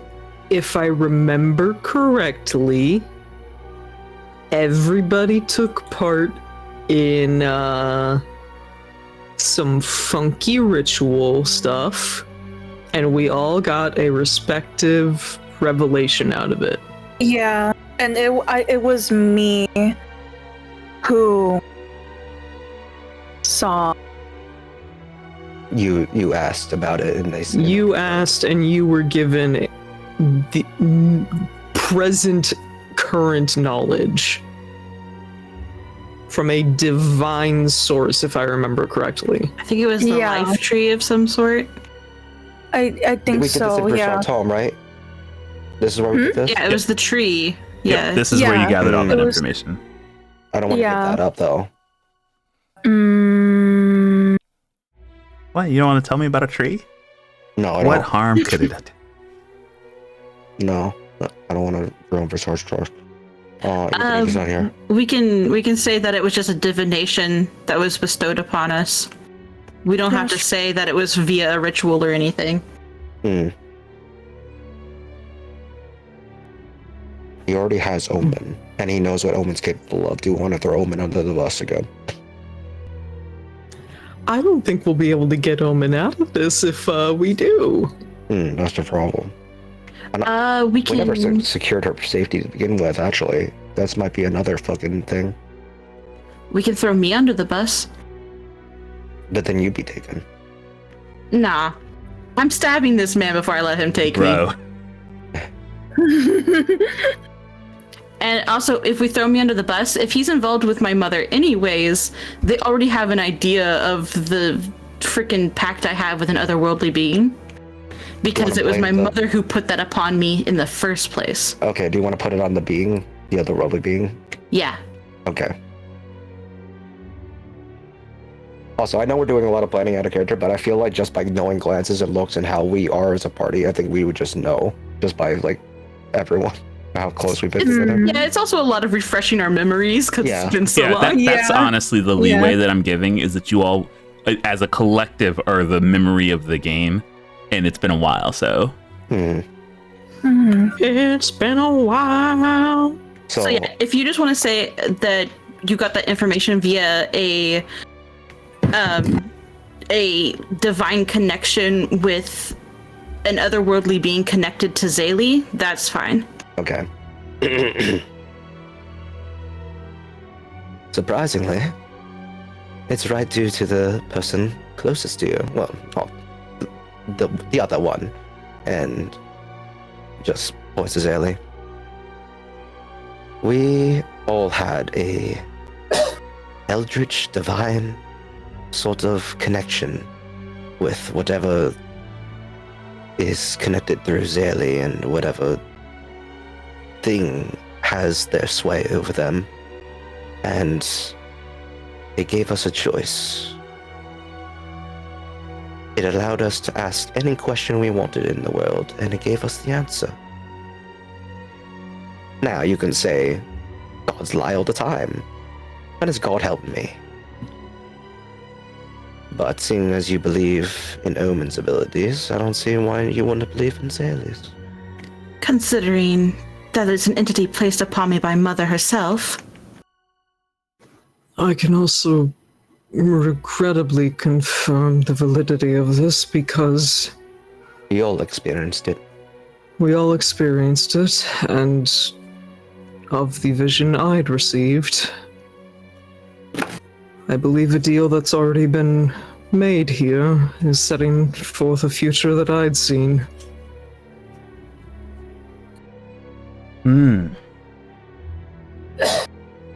A deal with old Gaia. Old Gaia, write that down, write that down! I suppose even with them trying to stand in our way, if they thought the information would help you, they'd go out of their way to share it. Well, the information will help me then. Easily worth 2 lives.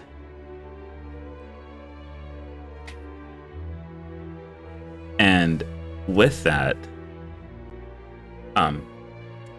you watch as he puts on a smirk and he says,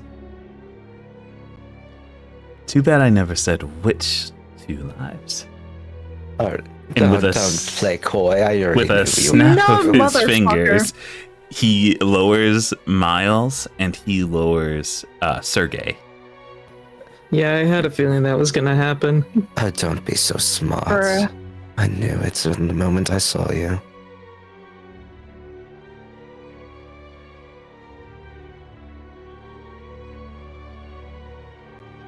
Okay. I have a question. Yes. A mechanical question. Sure. What sort of negatives is it to do a targeted attack? Like a let's say you want to take someone's limb. So that actually depends on the type of The target. limb, right? Yep, the limb itself. I think So at the I assume moment at this we- point you're trying to aim at someone's hand. I think I heard you mention that earlier. Yeah, their wrist. Okay, so that would be I'll take their arm though if I have to, if it's easier. so taking an arm, trying to target that in particular would put you at a -2. Something smaller like a wrist, a hand, an elbow, that's going to be a -4. Something very small like an eye would be I have -8. Easier. I have a question. Mhm. Could that penalty be potentially negated in any way, shape, or form by someone simultaneously casting Dispel Magic? And also 2 people casting Dispel Magic. I would And say also the fact that it'd be a surprise. I would say that the dispel magics would target the spell themselves.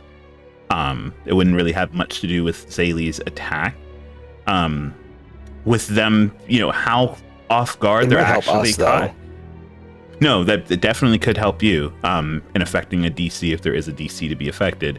And then I would say Zaylee, depending on how far off guard they are caught, you definitely could have some type of advantage there. Okay. Because we're all looking at each other and we know this is like, You're getting down this is to it. This is it. Like, we have as much information. I think in the end, we came out on top with what we have, and we're not going to give up anything else. And if my father so happens to die, I don't want that to happen. I mean, as long as his soul's intact, I can revive him. We don't know what this magic is capable of. He We don't. He was casting necromantic energy. So, regardless, I believe, and I believe even my father would believe that just like at this point, it's do or die. Yeah.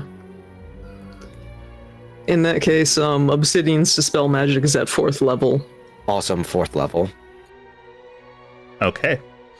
Let me go and do this. And is Zaylee attacking? Yeah, I would like to try and lop off this man's arm. Astria, would you like to get on this? Astria is fucking ready. You She's have 50 ready. feet of movement. You can run across this table and deck this man in the nuts. Bro, she's gonna get on the table and she's gonna fucking run Yeah, all just the way. Yeah. I'm gonna deck this guy in the face, dude. Fucking running across the dinner table to sideline him with a kick.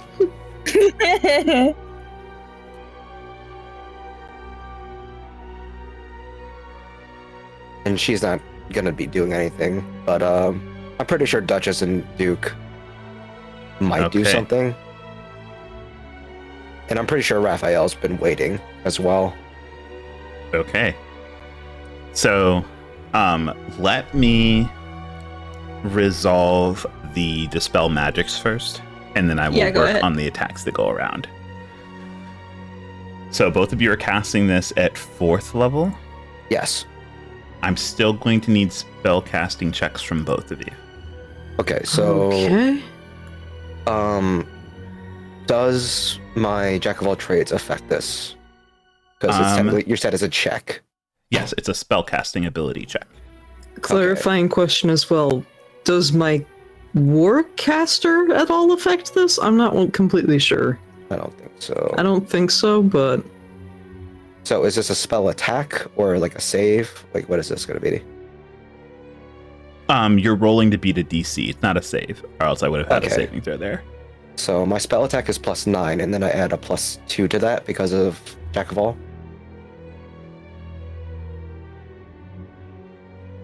Because spell check would be my spell casting modifier plus my proficiency. Well, it says make an ability check using your spell casting ability. I don't know if your proficiency is added to that. Let me double check. I think I would be proficient in my own spell casting. yeah, same here. And you said it's a check, and Jack of all trades is added to checks.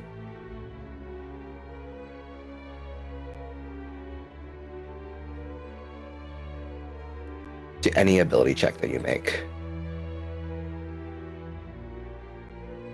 Oh, that doesn't already include. Oh, if it includes my proficiency, then I use just half of it. But if not, then don't worry.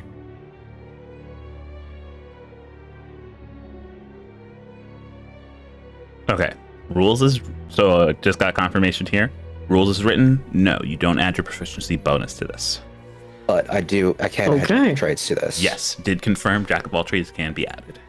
Okay, so my charisma is 5, and then Jack of all trades is 2. So I add a And then 7 this. to this. Yep, it'd be a 7d20 plus 7 for you. Okay. And then this would just be plus my wisdom bonus, I believe. Mhm. This is do or die. Oh! You know what? I'm going to 24. cash in my inspiration. Okay. There we go. That's Much better. Okay. Okay. Would we like to split this up between Omen and Cyro, or just both at Cyro? Splitting them would probably be a good idea. I'm definitely going for my own father, so you can choose whether or not you help me. or you I'll go Omen. for Omen then, because I rolled worse in a best case situation. Your father at least will come out of this clean.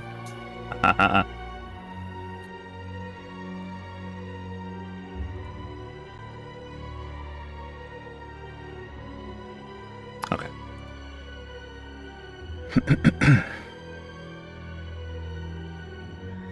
So those go off. You both kind of fell around a number. Mika, your spell goes off.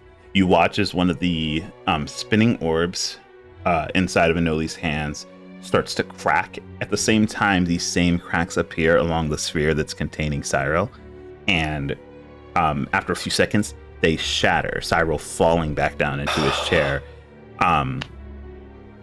It's in this moment that Inoli kind of turns and it forces his focus back down to his hand, and he's able to ward off the dispel magic that you rolled, Obsidian.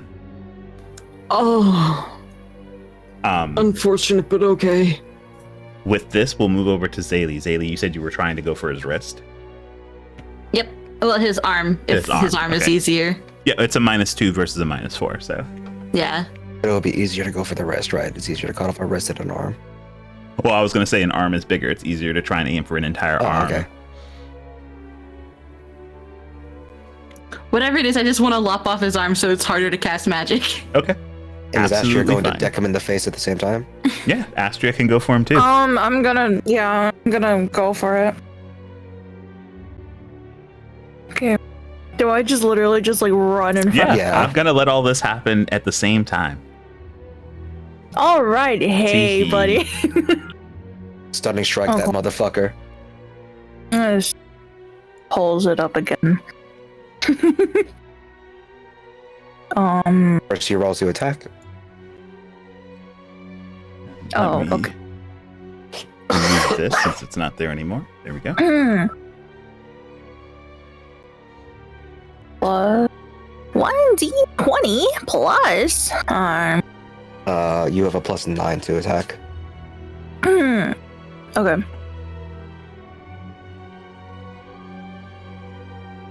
It's 17. Oh yeah, 17 would definitely hit. Okay. 1d6 plus 5. Mhm. And would you like the stunning strike? Fuck yeah. He has to make a first stunning strike. 11. Oh, it's a whole 6. Whole. Max fucking Wow. damage. He has to make a DC 16 con save. Can do. Zaylee, how are you doing over there? I was gonna ask, are we doing just actions, or is it like a bonus and an action, or? Oh, whatever you think you can get away with. Okay, I just want to put my Hexblade's curse on him Okay. before I swiped at him. Yeah, absolutely. Okay. Here's my curse. Crit at a 19, crit at a 19, crit at a 19. That's a natural 20. Oh my god. I want his arm. Fucking let's go. Let's go. I want this man's arm.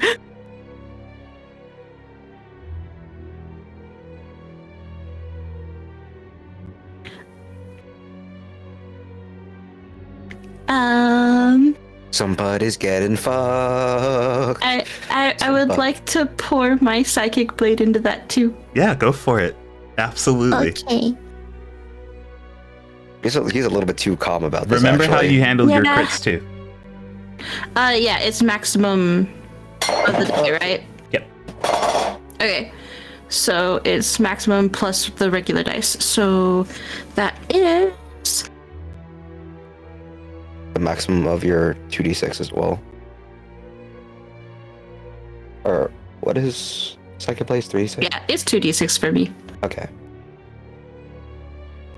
And then I get to add my proficiency because of my curse. So, math.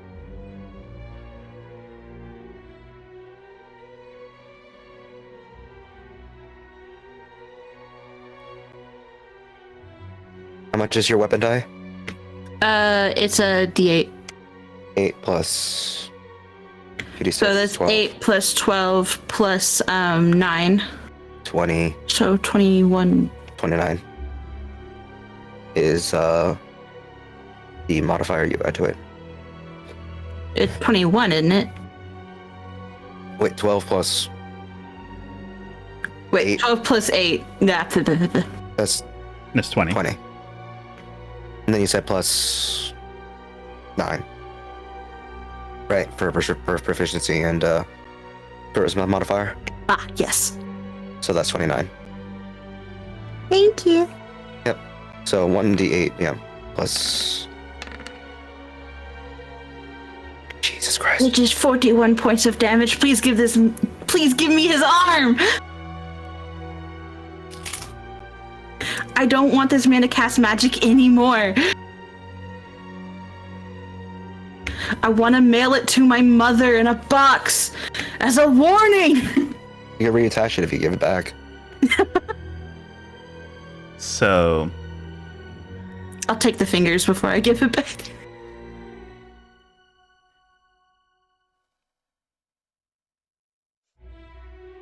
the spells go off.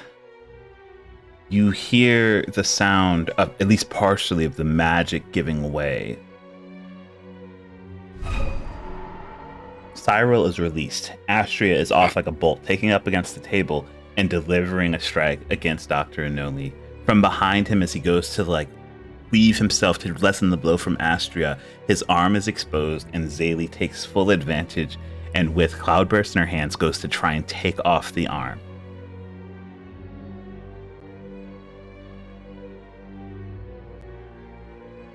Boy, oh boy, oh boy, oh boy. I've never wanted something so bad. Please.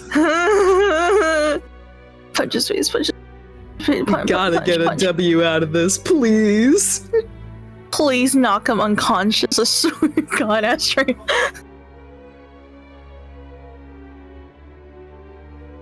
What? The spell that holds off on, the spell that was able to be held off from Obsidian's Dispel magic reveals itself on Omen. This magical sphere, first coalescing around their entire form before shrinking down on them, almost fitting like a silhouette across them. A very similar, though different shaped shield appears around Doctor and Noli. First expanding with Astria's strike and then contracting to fit him form as well. And the first blow hits, and you watch as he wheezes against the attack. And Zaylee, with that amount of damage, you lop off his arm. Yes, I've never wanted anything so badly. And as he twirls, there's blood hanging in the midst of the air. His arm immediately losing that golden shimmer of the shield that was around him. You said you did 41. 41? Okay. Is that half his HP? Better be. He's a wizard. Some of that is psychic damage, if that means anything. System shock. System shock. Better pass out. Pass out right here. Go to sleep. So right here. All right, let's roll a save really quick for him. Oh shit. Okay. His arm goes off, and it's in this moment you hear this as he's twirling towards you, Zaylee, his arm missing, this look of shock on his face. And then you see it, this glimpse of absolute unparalleled madness as this grin takes over his face. And it's only, you would assume that the sound were coming from him if it weren't so loud, giving away its actual location, as you hear this sickening crunch. And you look over to Omen, and Omen's arm is completely gone limp. Same arm, same place. Almost rendered completely useless.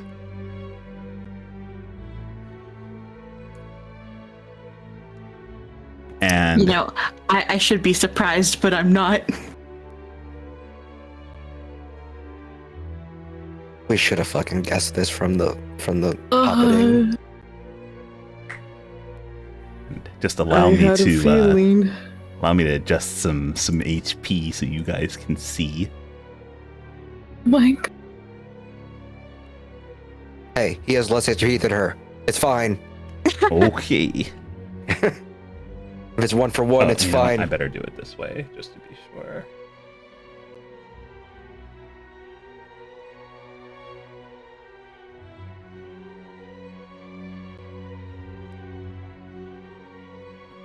I'm gonna make him regret calling me a whelp last time he saw us.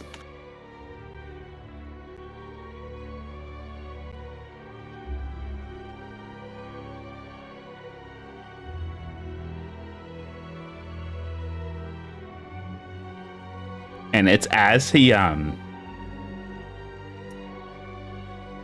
as he goes and like twirls around to you, he looks down at his arm and he looks back up at you, this grin never leaving his face, and he goes, "Oh, why'd you have to go and do that?" And it's with that, I need everyone to roll initiative.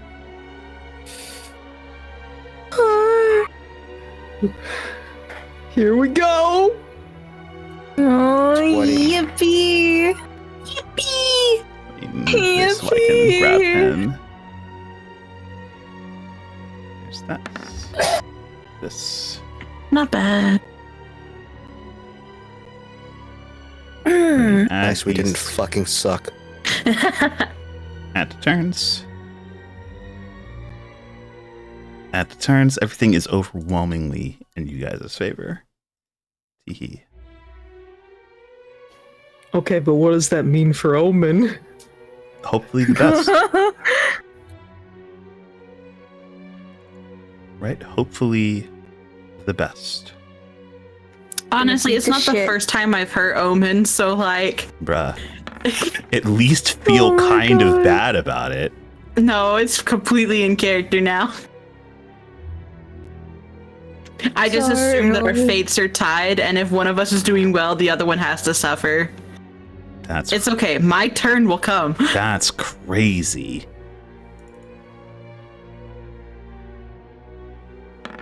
They can just make me suffer later.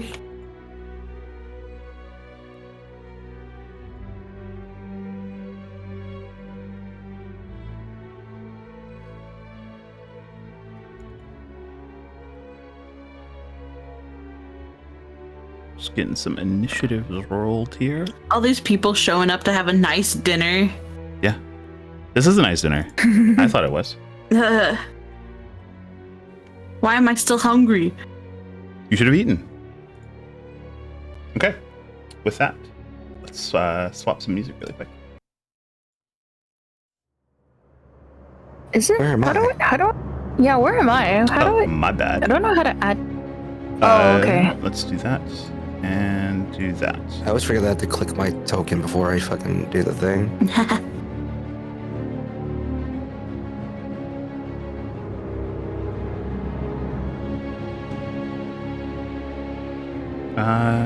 Astria rolled a 15 for theirs.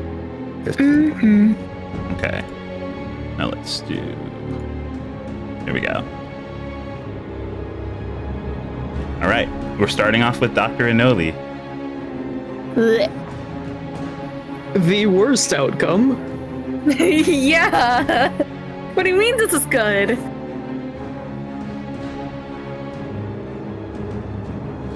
Let me pull up his.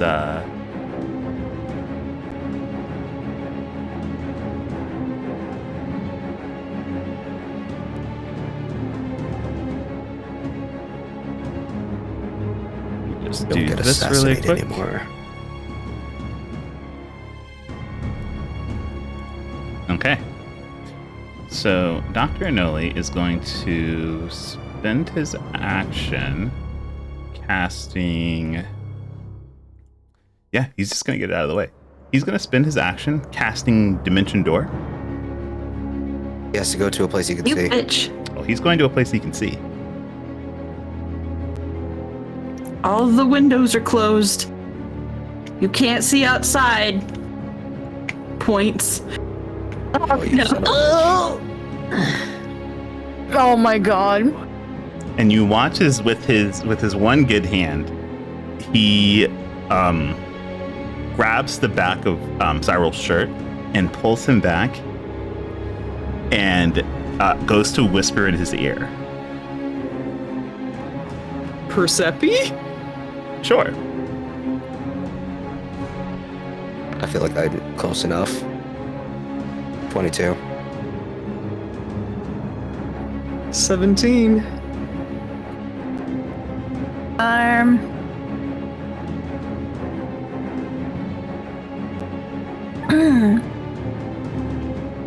So it's at this time that you all basically hear with those rolls. He basically tells Cyril that if he can help guarantee his escape, he can break the oath that Lenara is bound to. And you see this absolute look of shock grace Cyril's features before he calls out, and this wouldn't make any sense to anyone who didn't hear what Inoli had just said, but he says that this is an oath of her.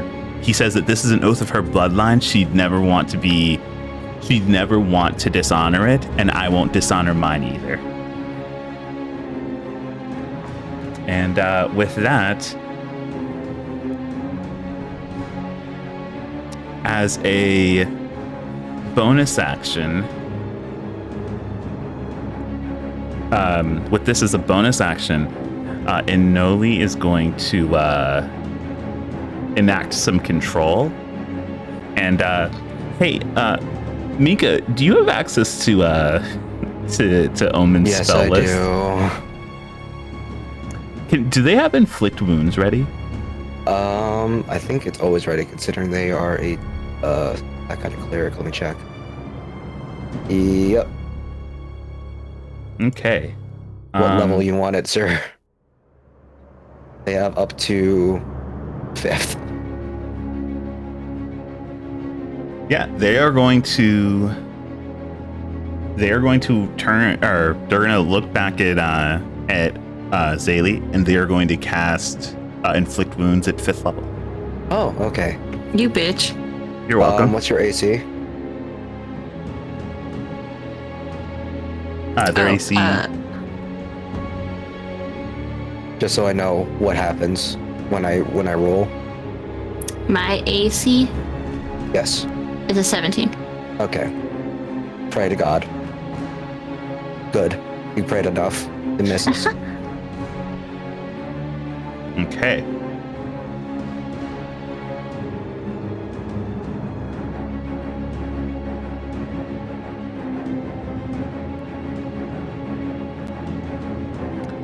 Let's see. Is there anything else Inoli can do? I gotta grab his. There they are.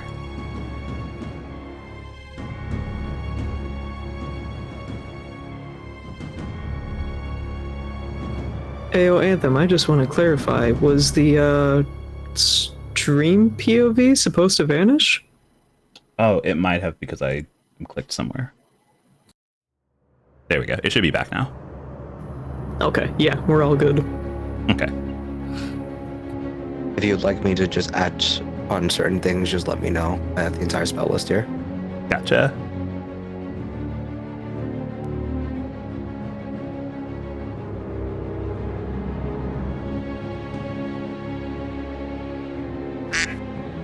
Me too.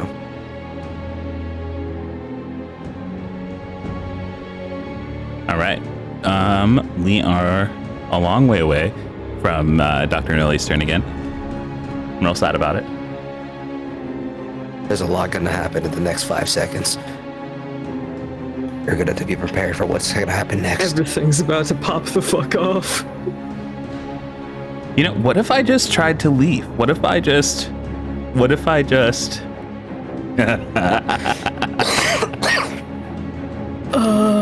He's going to What you the guys fuck know you cast can only- two spells.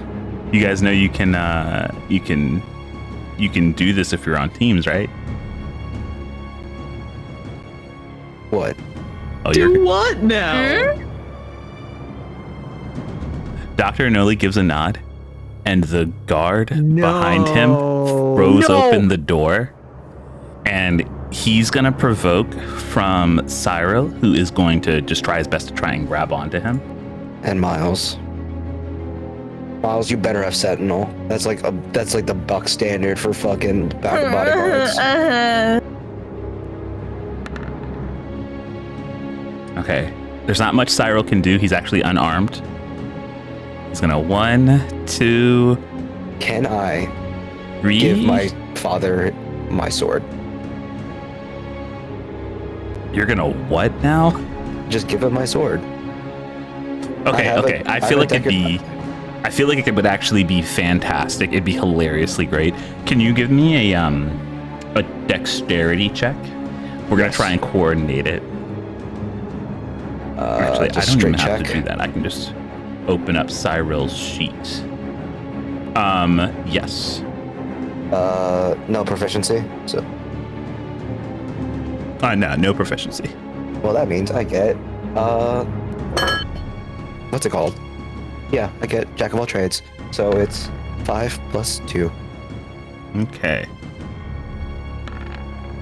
That's a 9. That's a 9. Okay, you go to toss your sword off, and thankfully enough, your father does roll great as he snatches the sword. And I'm actually going to, now that he has a sword, I'm going to re-roll his attack.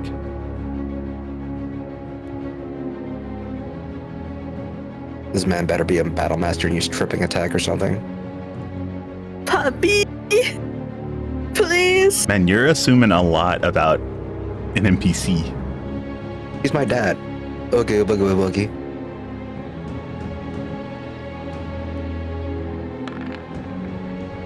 Oh, he is at least going to hit.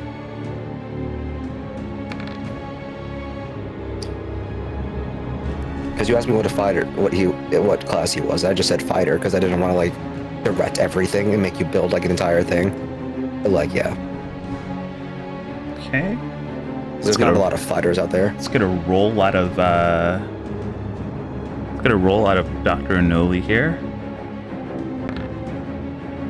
Okay, so like you think, Cyril does go for a tripping attack as he drives his sword like down towards Anoli's ankle and like basically tries to yank his feet out from underneath him. And Anoli does pass his save though. Ugh. And so he's going to continue moving. I need to grab both of them if it'll let me. There we go. 1, 2, and just as you think, when he goes to try and leave Miles's threat range, Miles is going to get the chance to attack. This motherfucker be a monk with sentinel. Miles. Now, Miles is a guard, so he is not unarmed. Miles. So you guys know how wide Miles is?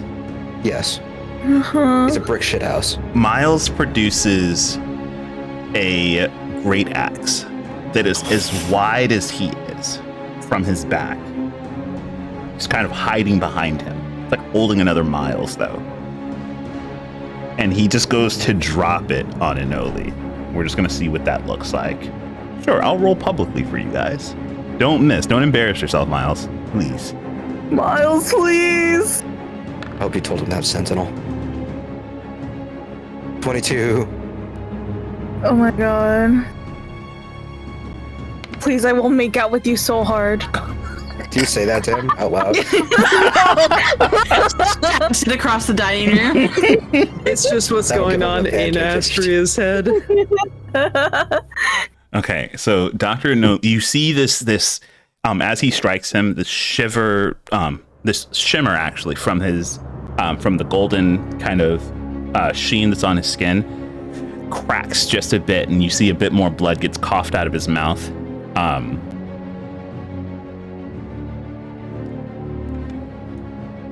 And I gotta grab both of them again because it stops his movement. Motherfucker has sentinel.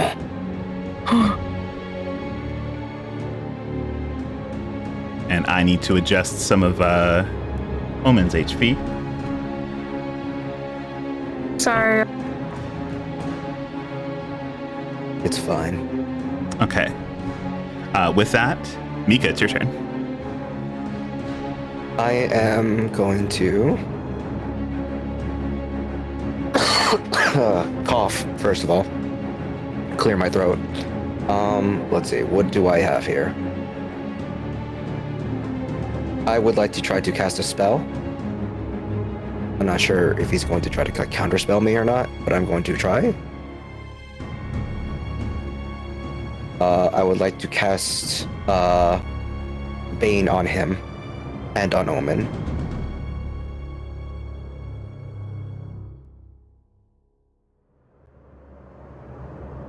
Okay, so you're casting Bane on him and Omen. He's not going to cast Counterspell. You get the idea that he might be struggling a bit with his spell casting. Thanks Nice. to being down an arm. Okay, so Charisma 17. Okay. And I'll roll the one for Omen. Oh, good. They're proficient in this. That's great. Oh, not proficient enough. They both fail. Well, one of them failed. I hope both of them fail, but you know. Yeah, he failed too. Nice, beautiful, wonderful, c'est magnifique. That's only a first level Bane, so that is one first level spot on, and then with my bonus action, I'm just going to check to see if I can cast Healing Word on Omen. I feel like that's just like something that I would do, given the amount of damage that I've seen Omen has been doing, or been taking. So I want to see if it goes to him as well. That is 6 healing to Omen. Cool. Does he look any better? Because I'm keeping eyes on him. I'm just like speaking words So to Omen. you heal Omen? Yeah. And you're keeping an eye on him? Yeah. When you heal Omen, I'm gonna add 6. You watch as the labored breathing he has does seem to get a little bit better. Beautiful. Son of a bitch! Monkey see, monkey do. Got it. If that's the case, can I try to push past them and like take I'm assuming this is like difficult terrain through these two people, and I know I'm gonna take at least one attack of opportunity if I try to do it, but I'm gonna try to like push through and like get behind him.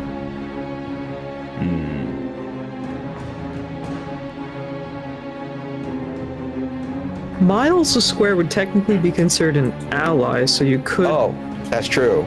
Yeah. Can I just do what he did and let Miles open the door for me and then just like go through?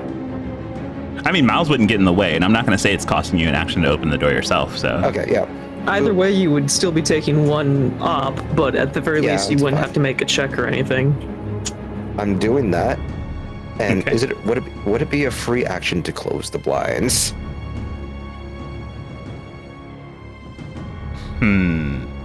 Interacting with your environment is usually a free action. Sure, I'll say you can close the blinds. This one is going to try and attack you, though. That's fine. Let him try. Sure. It's gonna work, but you know, let him try anyway.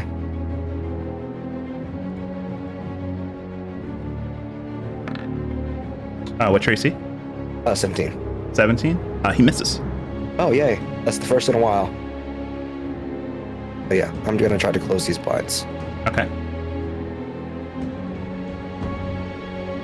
And hopefully, with me here, it blocks the line of sight through here.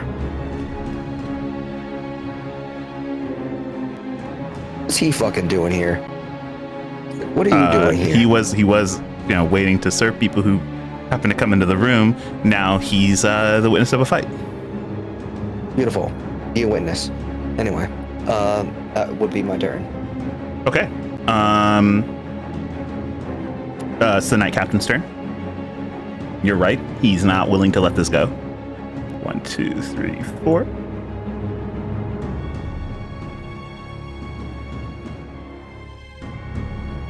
He gets there. You watch as he brandishes a scimitar that, as he's drawing it from its sheath, immediately ignites on fire. And he's going to go and try and swing on this guy right in front of him. Don't miss and embarrass yourself. He fucking crits. Fucking fuck, okay. Let's go. That's my captain. Let's go. That's my father figure. That's not my father figure. 2 plus 2, so That's my other dad. 6, 12 plus 12 is 24, so it's actually something like this. I'm just gonna say it. Is your other dad single? Probably, knowing this job.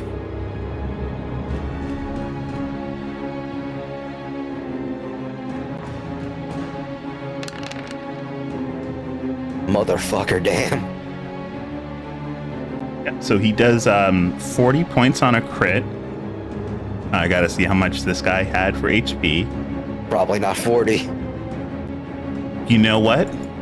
You underestimate Order of the First Hero Knights. he's still up.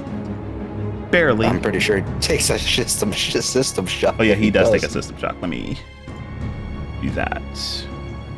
Hey, Just instantly go dead. what about Omen though? No, it wasn't on him. It was on the. It was on. It was on Oh, the guard. okay. My brain, I'm let's half do- here. I do have a question though Yes. regarding the omen thing. Uh-huh. When I hit Enoli earlier, did he have to do a concentration check to maintain whatever he's doing on omen? Yes, he did. Okay. He's just really good at it. How did Yeah. he beat a freaking 20 something? That's crazy. Forecaster probably. That's crazy. Always advantage on those checks, yeah. Because it's like half of the damage you took. He rolled a natural 20. It's the only reason my I God. didn't bring it up. Bonkers. Okay. But we do know that it's a concentration thing, so Yes. that's good to know. And we are boiling on him, or we just got to keep Omen up. Mm-hmm. Does Omen get their own turn of initiative, or is it only when he's acting? You'll have to find that out, huh? Okay. Fuck you, cannoli. I just like hiding them in the background until they become a thing.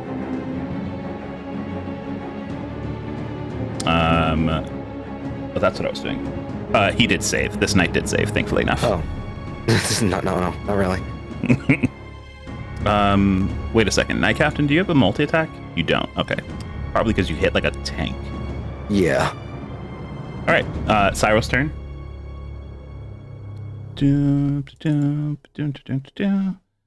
Let's try and knock these out really quick. That's a miss. Second attack. Also a miss. All right, that's Dad's turn. Zaylee, your turn. Okay. Well, there's not really a lot of room for me to get anywhere anymore. You can debuff the fuck out of him if you want. I don't really have debuffs. Oh shit, you're right. I am a Thorns build. I depend on people to hit me, and then I hit them really hard. Actually, do you have...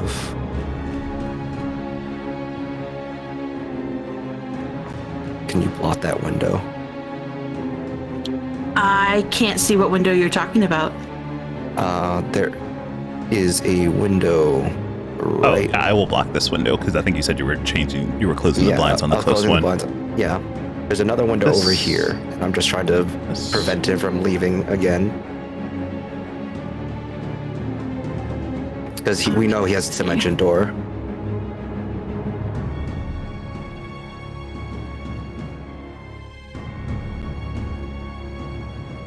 Would you have... I think the table is like a free game too, as well. If you want to get up on the table. It doesn't matter because I can't get. Well, it's probably the table. It would be considered difficult terrain, wouldn't it? Though to like get over it. If you wanted to go over it, yes.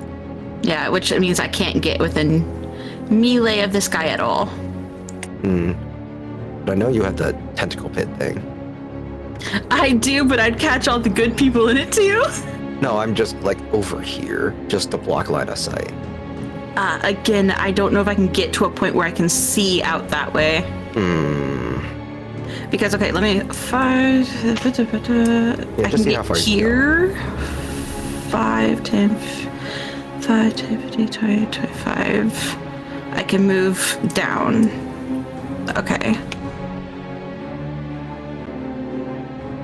I can kind of see here. There is a man here. I see that man. Yeah, but like this is the extent to what I can see. Outside though?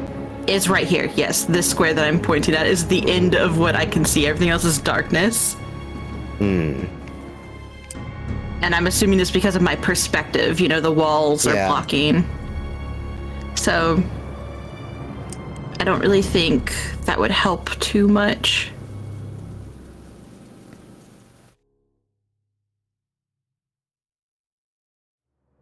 Because that is Hunger of Hadar.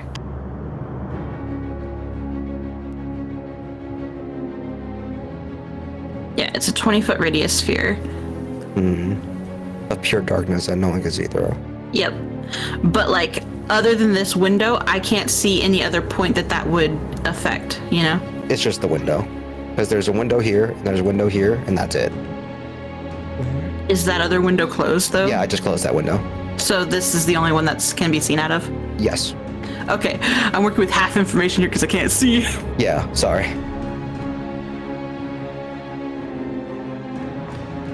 Alright, okay, so I can't reach to do melee attacks, so I will cast Hunger of Hadar. Starting, this is my focal point. Because it has a range of 150 feet, so I could reach that for sure. Okay. Let me just do this really quick. There's a writhing mass of tentacles just right next to this guy as he's just chilling. Well, it's also upcasted to a level 4 spell slot instead of level 3, because Warlock.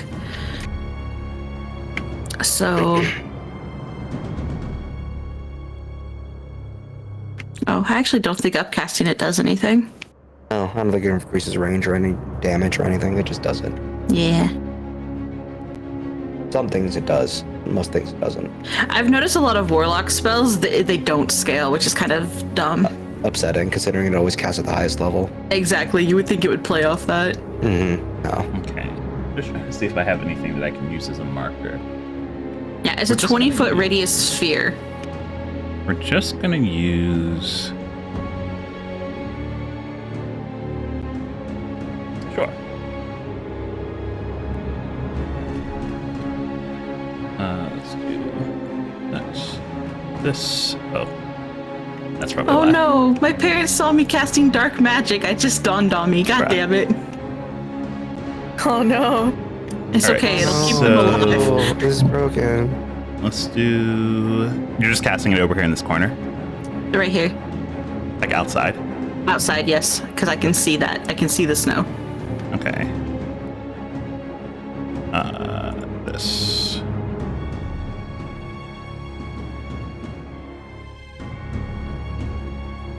You guys can see this. This will be this dark purple color. This is 20-foot radius. Save. Wait. Color not save? It didn't. Pow. Save. There we go. Yeah. Yep, and I don't know if anybody's caught in this. You've blinded this poor. That's one over to the 25. left. It's only 20. Yep, There you there we go. Yeah. Oh, is that a bottle? Yeah. What I had on hand. Flashbang netting. You literally just threw a smoke grenade is what you did. That's so funny. Yeah, so I don't know if anybody's caught in it on other parts of the map that we can't see. No, thankfully enough. Okay, then I don't have to read this whole thing. Okay, cool. I'll put it in chat though for later. And that's all I can do. That's my action and my movement. Okay. It's Omen's turn. Teehee. So, here's a question. no. What does Omen Yeah. have on their spell list? A lot. What would you like me to try to do? Do you want me Just to do a- damage? Yeah, just CC? damage. Or, Sure, or, you know, or we do CC. CC's fine Want to too. do CC? CC? Okay. We're gonna cast Banishment here. Banishment? Banishment. Jesus Christ. All right, Astria, we're taking you for a ride. Huh. All right. Yeah. At least she's a human. Yeah. We. Make a charisma saving throw. You need to beat the 17. See, what is my Riz? Not very good. It's +1. This is the moment to get You cute. have to roll a 17 Oh or a 6. my god. We have inspo. Oh, Steve. yeah. That's a 3. no. Inspo? Do you want to You have- spend an inspo? Yeah, You sure. also have lucky, I think. Oh, I have lucky. You have lucky.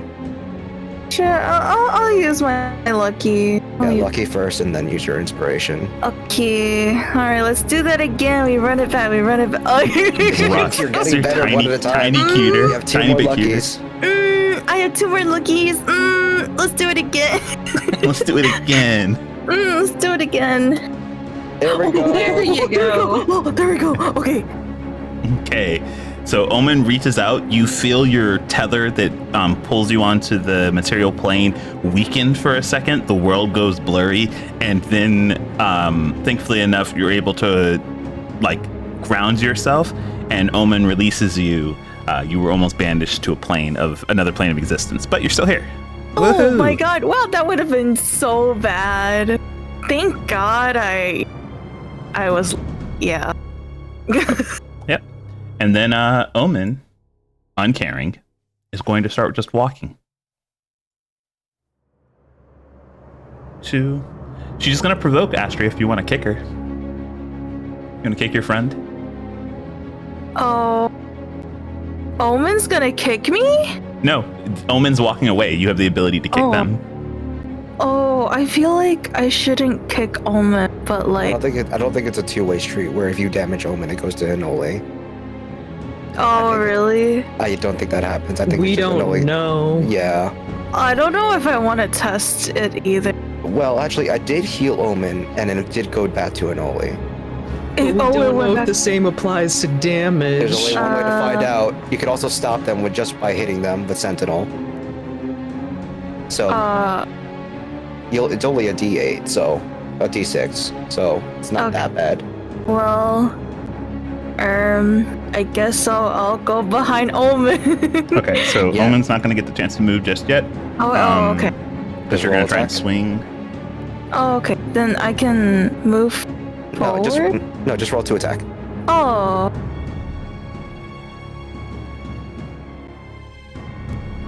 1d20 plus 9. That's a 26, that hits. 6. Omen can no longer move because Sentinel, and just roll your damage. 1d6 plus 5 is a 10. Oof. Okay.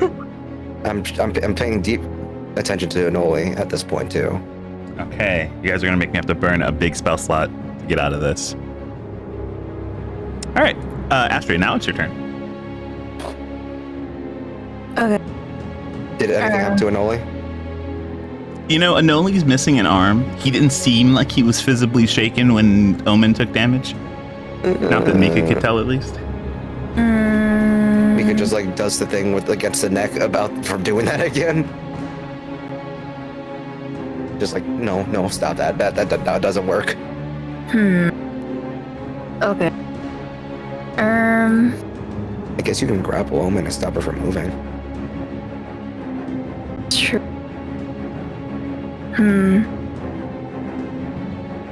Unless. We could make it all the way over there. I'm pretty sure. I think I can. Wouldn't I have to jump over some people though? No, not really. Not really, because he's counted as an ally. Oh, that's true. Oh, I just realized there's 2 doors. Okay. Yeah, that door's open. Oh, cool. Okay. I mean, technically. Wait, did me punching Anole do something to him? Because I remember he put up like a barrier, but I don't Did know. some If, damage to Omen back then. okay, it did some damage to. Actually, he took 2 instances of damage. Did he roll 2 concentration checks? Mm-hmm. I'm on top of his concentration checks. Okay. Ugh.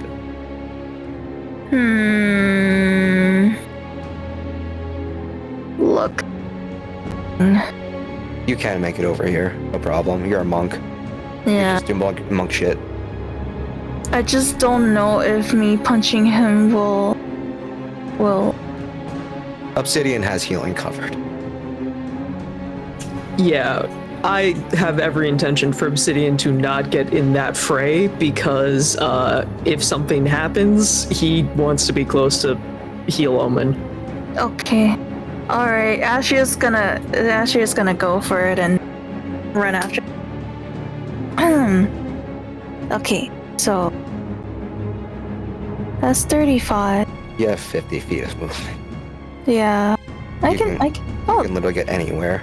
yeah, okay. Let's see. Hi Miles. You did great out there. Slaps his ass. Smacks his ass. Yeah, that's gonna encourage. Okay. Astria will punch the fuck out of this guy. Would you like to stun and strike him if you hit? Yeah, Okay. it's gonna be the same before. Yeah, 1d20 plus 9. Yeah. D20 plus 9. I'm keeping track of all your key points and stuff, don't worry. Is it 25?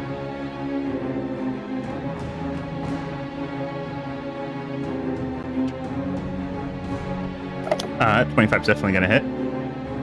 He needs to make a Constitution saving throw, DC 16. Can do.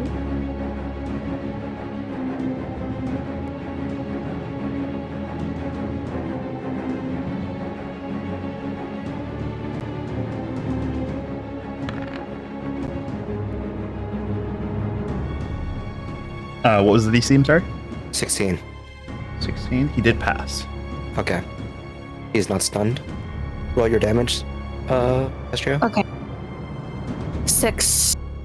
6 points of damage. You have another attack and another attack. If you want, you have Flurry of Blows.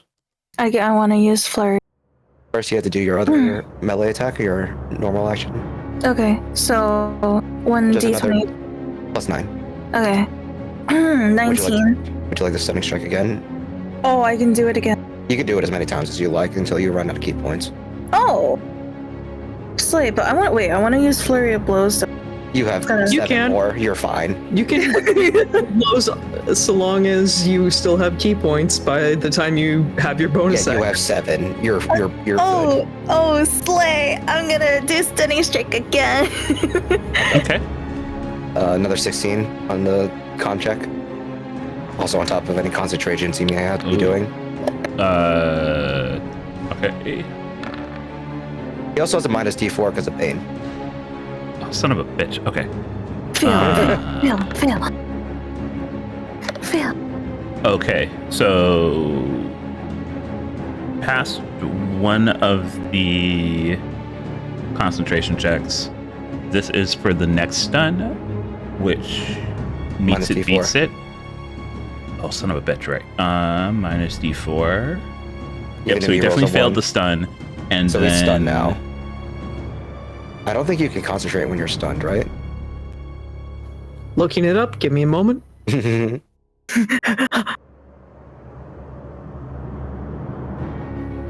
A stunned creature is incapacitated, can't move, and can only speak falteringly. The creature automatically fails strength saving and dex saving throws. Attack rolls against the creature have advantage. Incapacitated. An incapacitated creature can't take actions or reactions. Doesn't say anything about concentration. Okay. So I'm gonna roll on that. He also has a minus D4 to like every save he's doing. Every save, every attack, he's taking a D4. Okay, so let's do this. Minus... An incapacitated creature loses concentration on spells. Ooh. For the player's handbook, page 203. Okay, so yep, he then lost concentration. Yeah, bitch. Oh, You're in our town now. Welcome to Pound Town. welcome to Pound Town. You also have 2 more attacks, both with advantage. Yeah. Because he's Okay. stunned. Oh, I want to use flurry of blows. I've taken off another key point for you. You Yippee. have 2 more attacks. Okay. Wait, did I do damage for that? Oh, you didn't previous- roll your damage. Yeah, you should I roll didn't damage roll for my that. damage. Yeah, let me roll. 11. Hell yeah, bro. Okay. He's not looking Okay. great. Good. And now you have Good. advantage on these next 2 hits. Good. I'm gonna do flurry of blows. Yeah, 2 more attacks, 2d20 plus 9. Yeah. So 17. No, first one. Roll Oh, wait, again. what? Take Oh, wait, take oh. the higher. Wait, what? Roll again. Take the higher number. Roll again and take the. Oh, the damage? No, for advantage because he's stunned. You stunned him. Oh. Wait, so Yes. another 1d20 plus. Yes. Oh, okay. Oh, 20. Hell yeah, yeah. There's- Okay. Does that hit? Yep, that's gonna hit. Roll your damage. 11. Hell yeah. Another one. Another 2d20s. So roll 1d20 plus 9 again. Okay. Oh, you got a crit. Never mind. You're good. Oh, crit. I crit. Let's fucking go. 1d6 plus 11. Oh, 11. 11. It's a 14. Okay. So with that, Dr. Noli, you watch his, thankfully enough, I can delete this. You watch as the shield around Dr. Noli evaporates, and he falls down to his knees. And as he's like coughing up blood, surrounded by his enemies, he looks up at you, Mika, just blood covering his teeth. Just smiling at me? That's disgusting. He's smiling. And he goes, "My heart stops." And he points to his only arm. I gotta remember he only has the one now. Mm. He points back into the room. And he says,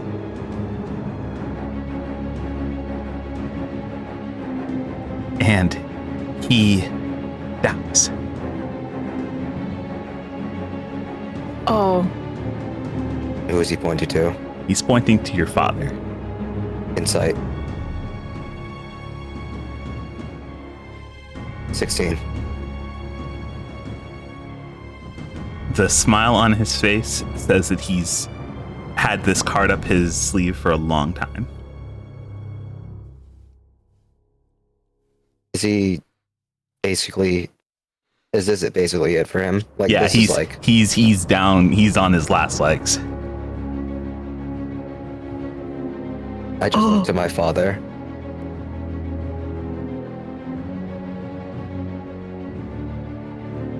I don't know what to do in this moment. Well, I mean, it's not your turn. Oh my god.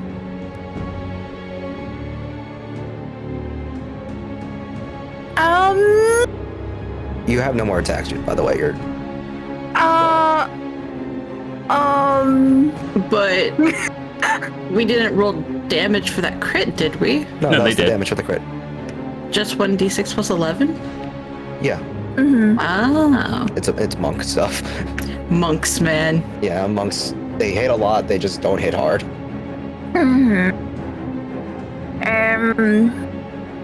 Stand here. Well, Standy man emoji. All right, Obsidian. So much stuff has happened in such a rapid fire amount of time. You're welcome. Yeah. Literally, the machine gun got up there. Yeah, but I think the most that Obsidian can and will do in this moment is spend his action to cast Aura of Vitality. Mhm. And specifically, with my bonus action on this turn, I would like to direct my 2d6 healing over to Omen. Yeah, I think that's worth. Okay. Oh damn. So it's not much, but it'll do. And then, anticipating the worst and preparing for that, Obsidian is going to cautiously step over here. Alrighty. This knight's still fighting for his life, by the way. He's not gonna be fighting for much longer. So he, rather than focusing on attack, he throws his blade to the ground, and he puts his free arm behind him onto Anoli's shoulder as he holds up his shield to Cyril and the Knight Captain, kind of like just bracing himself. But he seems almost fanatic in his loyalty to Anoli.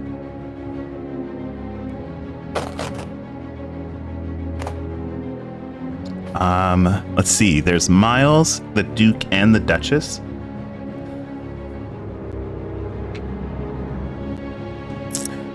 I'll say that this is some time where you guys can try and figure out what you're going to do, because once he gets back to Anoli's turn, he'll be looking to do something drastic, maybe.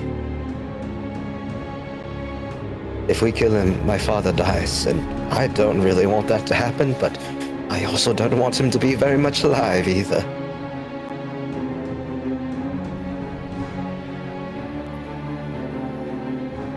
I can bring your father back. We don't know what he's capable of doing, but I'm hoping for the best. I can try. Do you trust me, Mika? Oh, I trust you. I just don't trust him. Fix my feet. No, don't say that.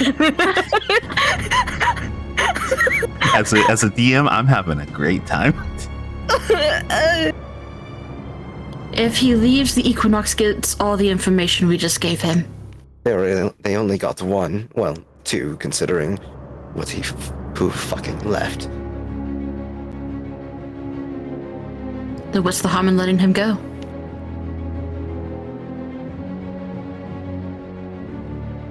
We know where he's going. He's anticipating a visitor. The sooner we cut the heads off of all of these snakes, the better. Then we should start with this first one. As much as I hate to say it.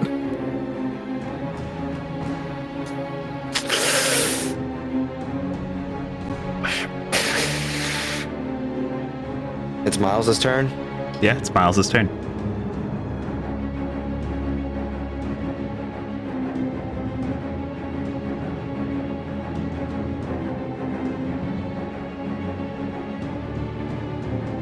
I think in this moment, despite all the hard work and all the planning and everything that has been leading up to this,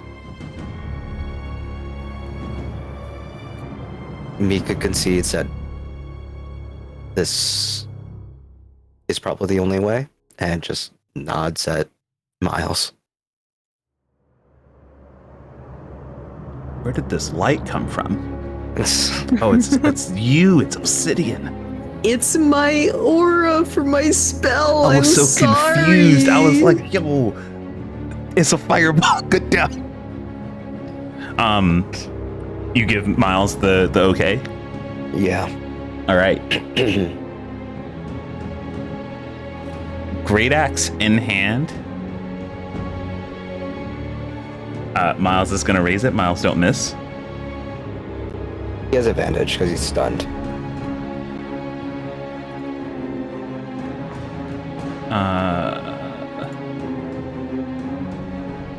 Miles, there you are. All right, Miles, you're going to roll publicly. You advantage. Okay. 30-20. Miles rolls damage.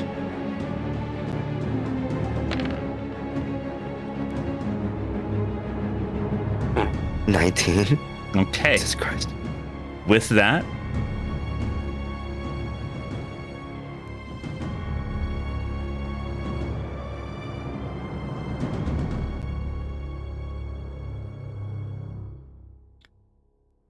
that, you see Dr. Anoli, he like tries his best to shift out of the way as the axe comes down.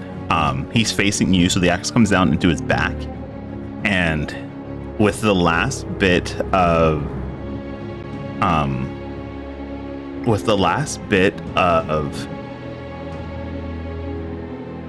let me do this.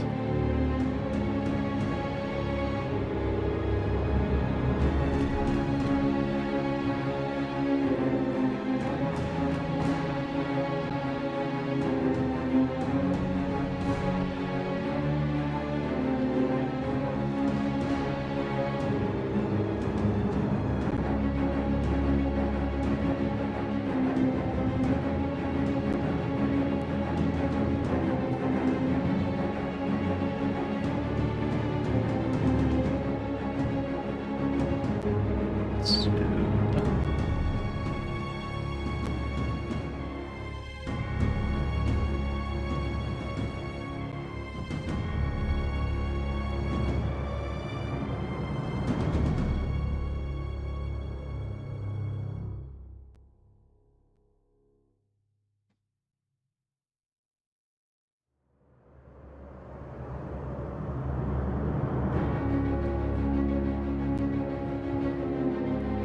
Okay. So, I had to double check something.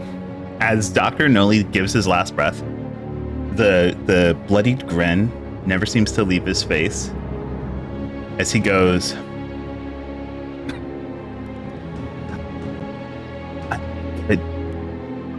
my words. And he lifts up his one good hand.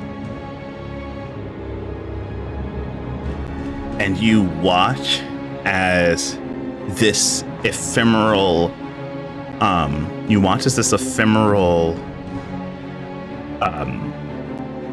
heart appears in his hand.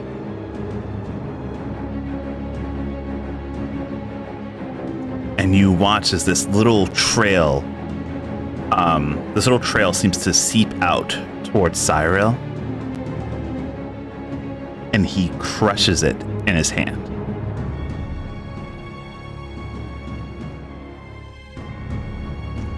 And in that instant, not one, but 2 lives are lost.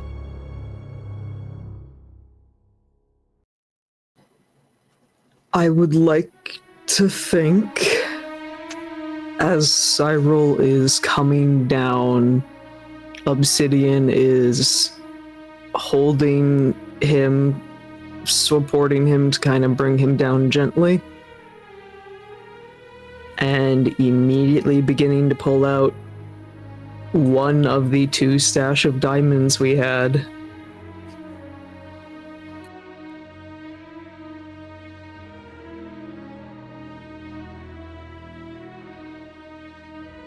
Okay.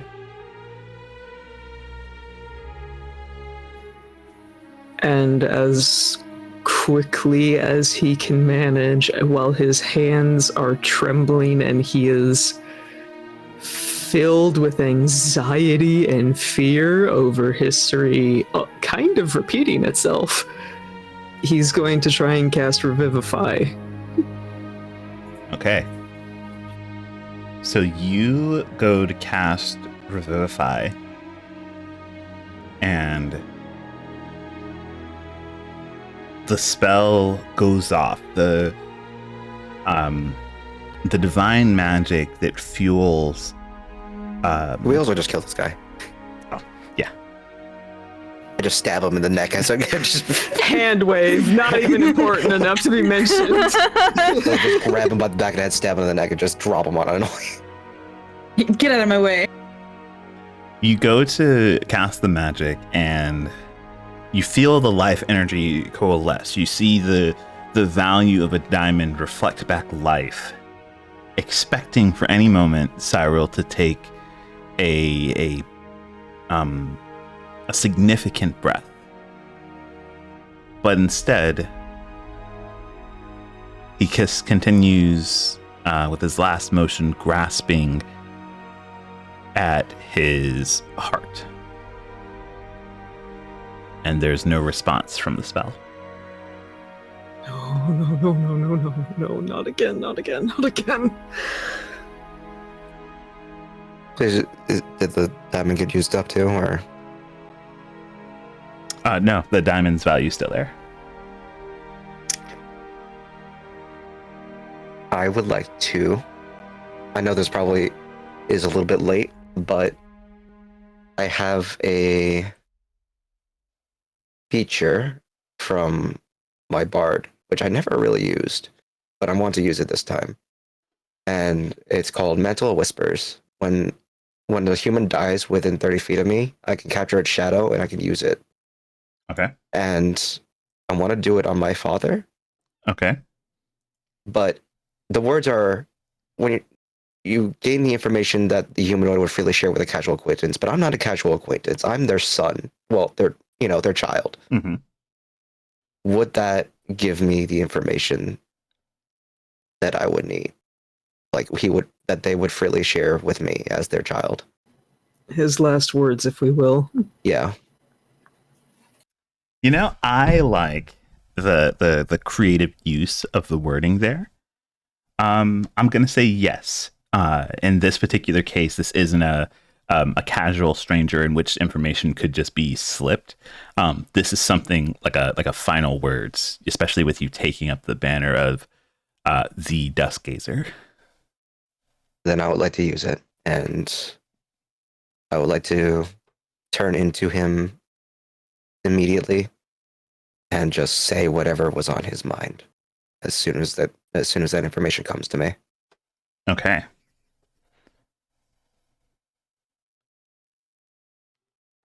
It's kind of like weird standing over his dead body like that and just talking as him, but it's just like in this moment, just like Okay. When you do that, this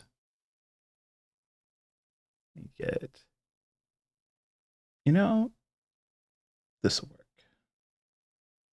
It's the usual theme, so it'll work. It's in this moment as you take on the shadow, that the weight of being the final Dusk Gazer dawns on you, like it dawned on Cyril when he took over. You see carved into the back of Cyril's hand, looking almost like through his eyes, to a sigil of the Dusk Gazer family, etched almost like ink, a tattoo of such that forms a sigil that immediately ignites in a blue and white flame before being etched away. A familiar sting, well, familiar in your memories now, of the same sigil appearing on your hand, an actual sign of the last of the Dusk Gazers, or rather, the head of the Dusk Gazers. The last thoughts that seem to flow through Cyril's mind. Let me grab it. There we go.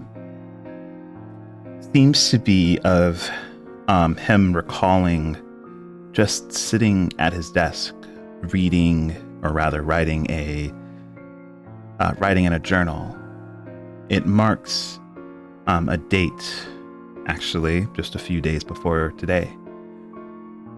He titles it Undeserving. I've been thinking of Lenara more. It's certainly because of the amazing child they gave me. I'm still unsure if we made the right choice in keeping the truth from them. The truth of the Dusk Gazers. The oath that you take on, Lenara. What child could accept that their mother leaves to fulfill a duty for the rest of their life? Again, I'm struck by this sense of helplessness. Forgive me, Lenara. Mikhail, I don't deserve it. Your mind floats as Cyril thinks to his office and then to a painting of himself up on the wall that is supposed to be depicting head of the Duskgazer family. You watch, almost again, your memory, your mind's eye showing you as it slides away and reveals a secret room that sprawls away with well-documented maps and tomes of the past and a safe. He takes one final look at the safe, gives a heavy sigh, and then exits again, sealing away the secrets of the true rights of the Duskgazer family who look over Duskhaven, and one of the forming members of the Order of the First Hero. With that, the shadow that gave you this visage and allowed you to peer into the thoughts of the patriarchal family separates itself from you. This ethereal memory of your father does what you maybe even only hoped that your father would have done in life. He gives you a smile. He holds the hand that now bears the sigil of your house. And his voice fails to the winds of death as he mouths, "I'm proud of you." And he returns to being just that, a shadow.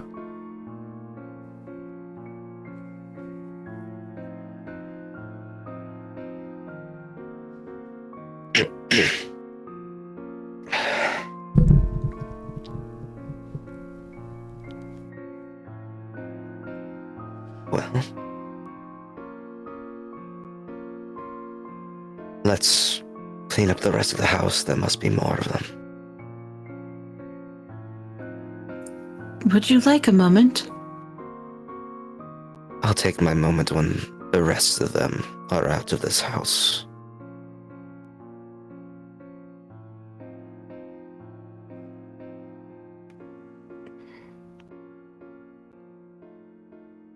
Why don't you stay here with everyone else and we'll go root them out?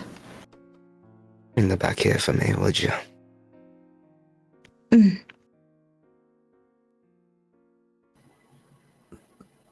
Mika, It's not your fault. I truly understand. I would like to let you know that I knew this was the outcome, regardless. There was some hope that you would be able to pull through, but you just kick a Noli's corpse. He doesn't play fair.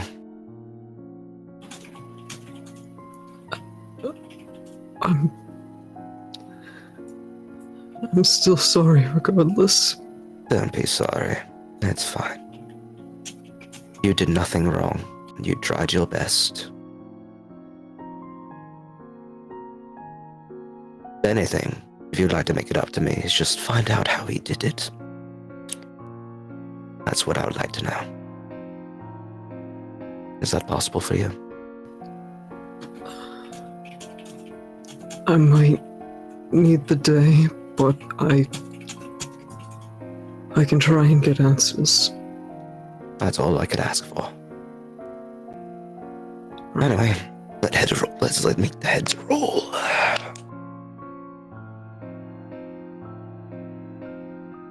Okay. Get past that.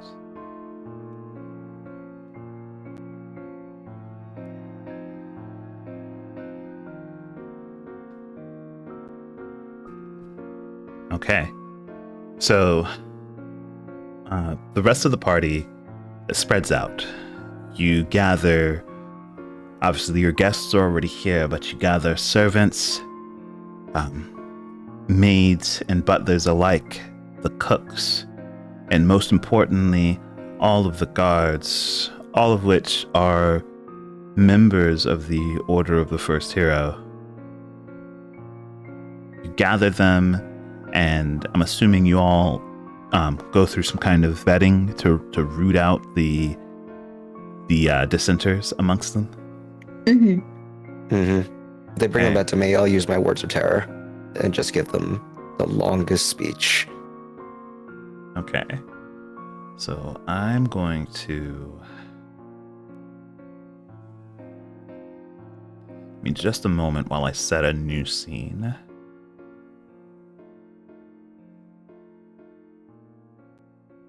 I'm gonna have. I'm gonna have Humir and Sergey over here.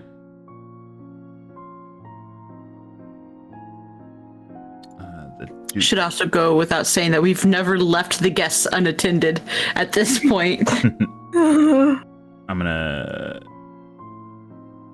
Actually, I'm gonna put them over here. The Duke and Duchess have kind of like taken care of Emerald, who's like just a shaking mess at this point.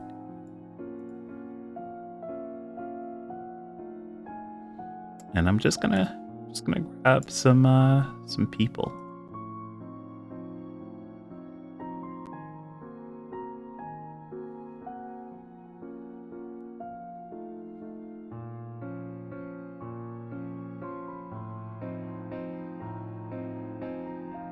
You know what?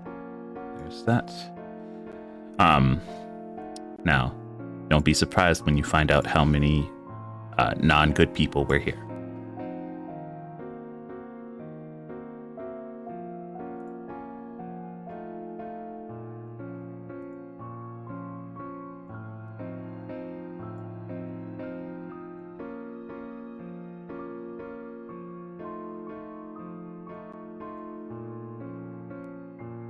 Not the bard. That's why the music sucked.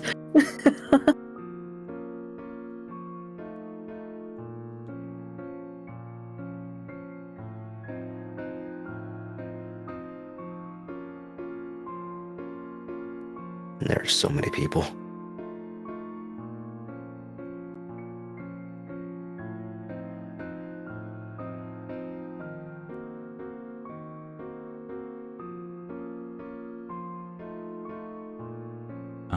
Yep, that was all of them.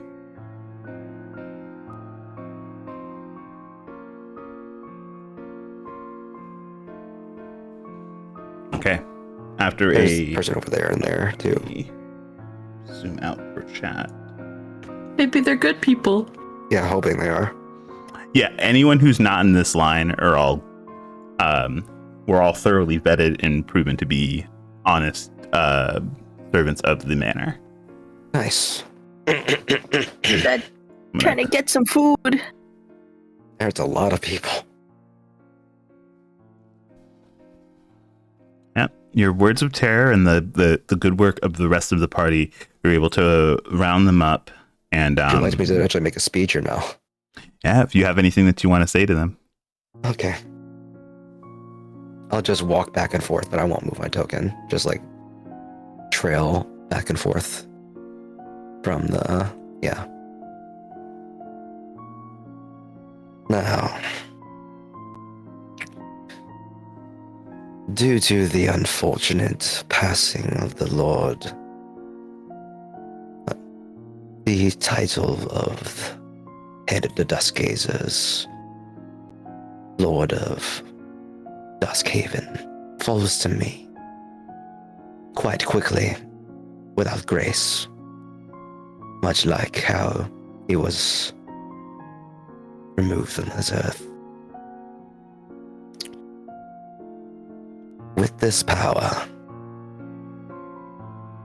I have options in front of me. I have rules. I have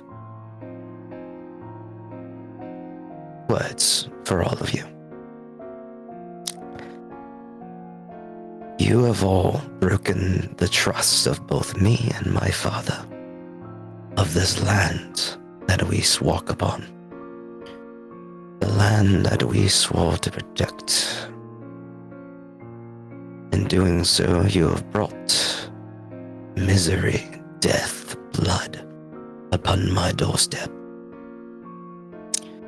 So I believe it's only fair that I would do the same to you. Each of you will be given a choice. An easy choice. Life or death. A life of unending servitude. Trying to make back what you took from me. A life where you wish you took the other option. And of course the other option. Death. Quick.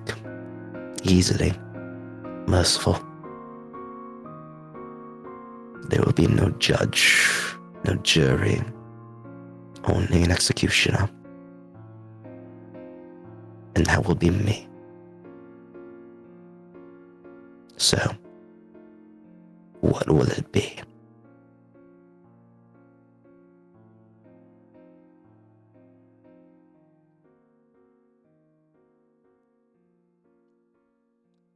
Okay. There are several that immediately bend the knee. Actually, I'll separate them because it's a fairly easy separation.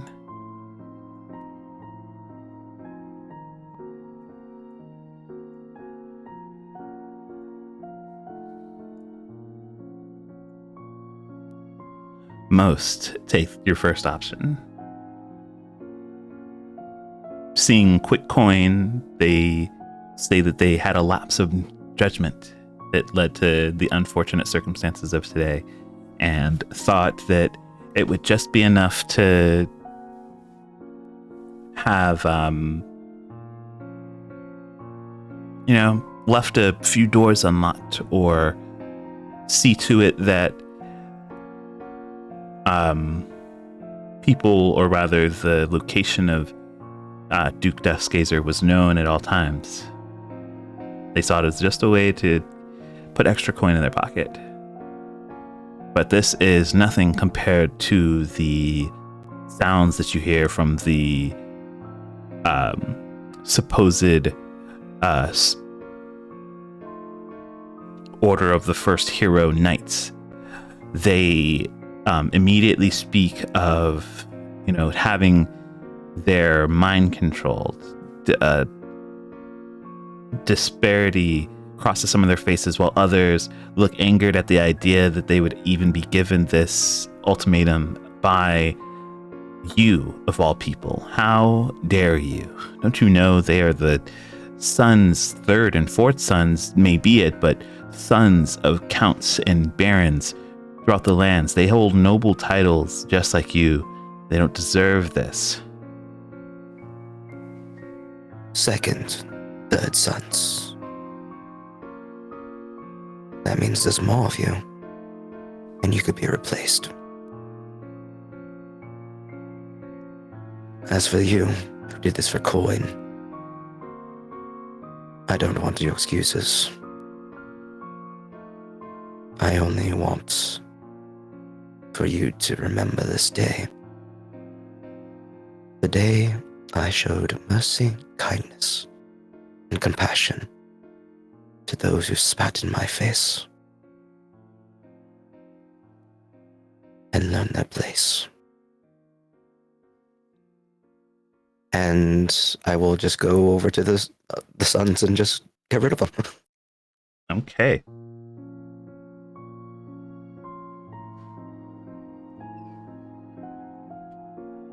I'm just gonna grab them.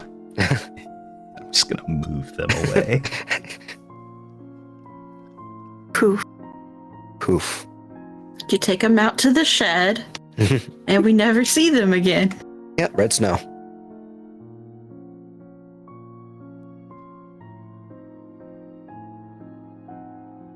I'm sorry, my voice is so menacing. I don't mean it. It's filled with sorrow. Okay, but not it being so on brand.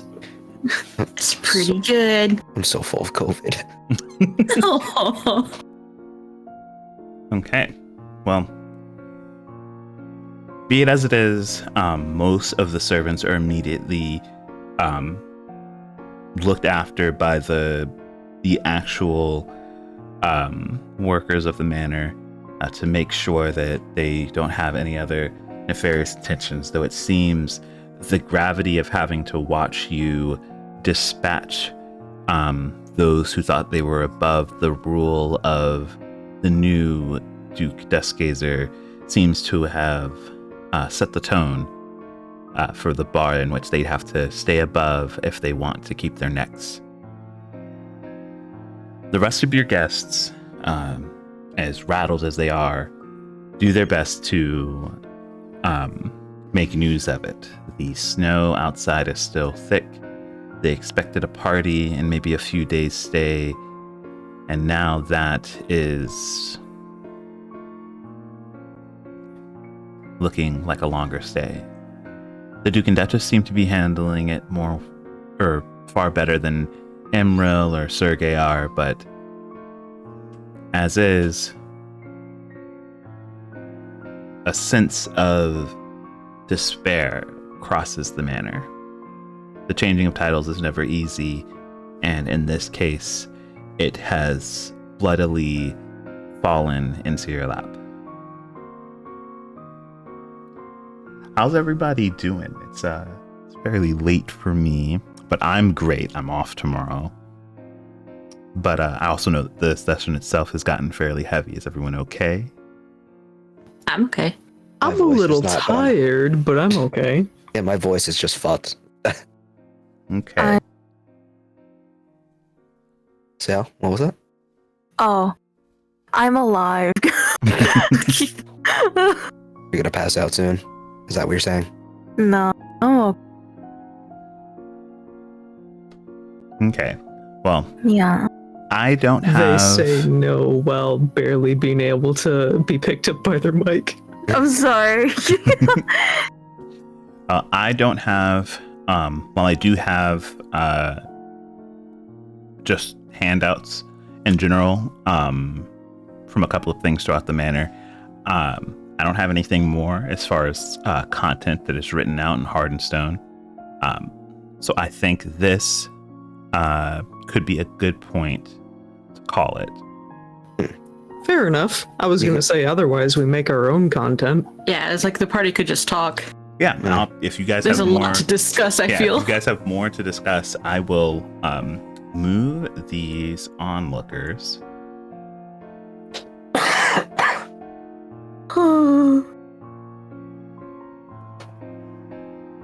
Let's go ahead and zoom on in. You know what, Anoli, they're gonna put you outside. I'm gonna put you over here. Yeah, his body's in the fucking snow. Disrespectfully. Disrespectfully. Shallow grave. Okay. Astria punched too much. You fucking saved everything, actually, with the stunning strike.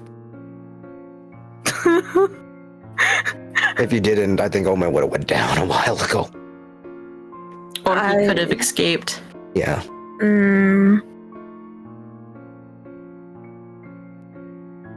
I literally picked him up like a high school bully and literally shoved him up a locker and beat him up until he... You know that Batman meme where he's just like punching someone and he's just like, Want some of what he's he's having? having. Yeah. Oh man, that's what I thought. Justice for Duskhaven. Okay, but yeah, the rest of the guests are still gathered here, but your servants and the other interlopers have made way to clear out the bodies, dig graves, and most of all, you hear Knight Captain Raphael using some of his own magic from a few scrolls that he had to send word off to the higher ups of the order to let them know of what's transpired here, at the very least, as far as the issues within the ranks of the order themselves.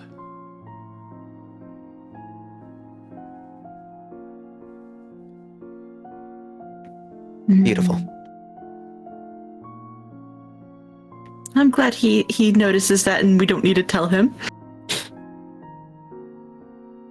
I couldn't be able to. Yeah. There's no blood like coming from my father either. He's just like, he looks like he just died in his sleep at this Yeah. point, right? Essentially. Yeah. I think we moved him to his quarters in his bed, and I just laid him down like he's sleeping. Gotcha. I will. Respectfully puts the blanket over his face. I will move him. And I will be sitting here, just Gendo pose.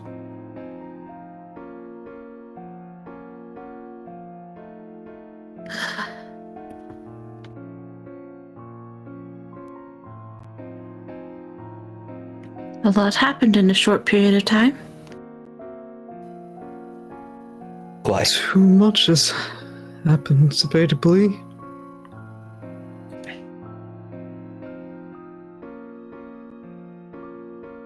A lot has happened today. I know that we expected things to go wrong, but I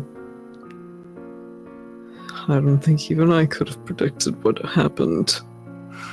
No, I had a sneaking suspicion this entire time. It was around bedtime the night before. I realized no amount of planning that I could do in this short amount of time could outdo whatever has been transpiring for these past God knows how long that I have been gone. I can only infer what happened based upon everything, but the doctor hasn't been the doctor in quite some time. So this grasp upon his heart, it must have been a long time coming.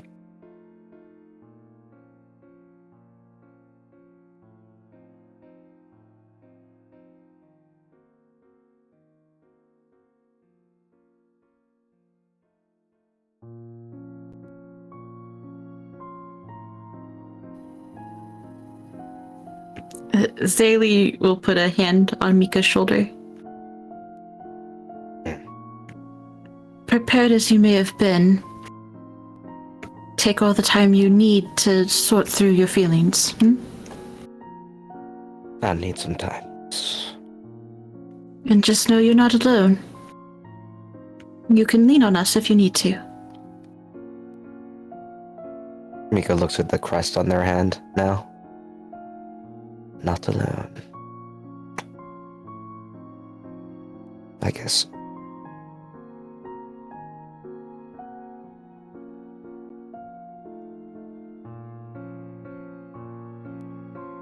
I do appreciate the kind words. But as it stands right now, I don't think any of it's going to stick. I did my duty today, and I'll have to continue to do that duty for quite some time.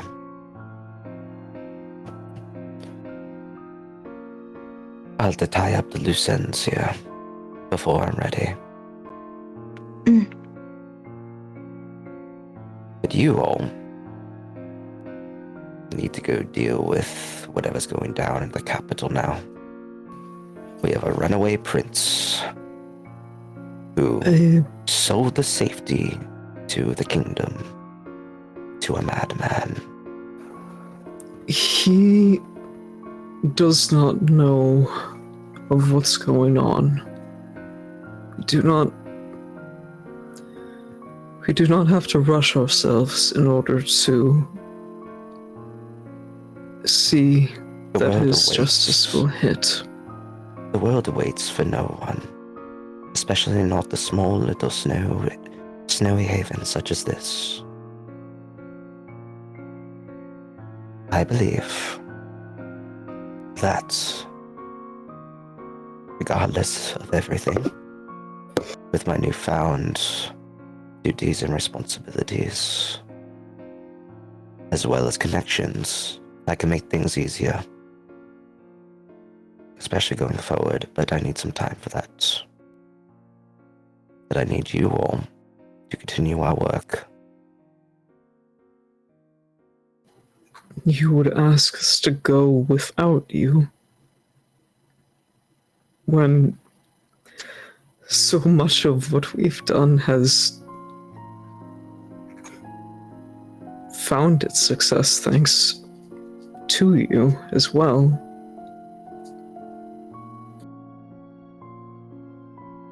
That's a lot to put on one person, especially now. You have a lot on your shoulders at the moment, and I feel like it's making you say things that they might make sense to you, but they don't to the rest of us.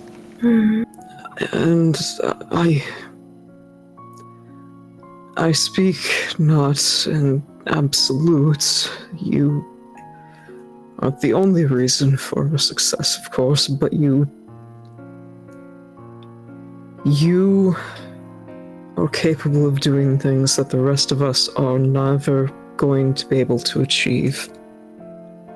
If we're going to go to the capital, we should go as a unit. We also still have business to do here before we even leave. Such as the ice seal, right? Yes. As for the prince, we have several people here who I feel could help us with that without us even needing to leave. Astria looks at Miles.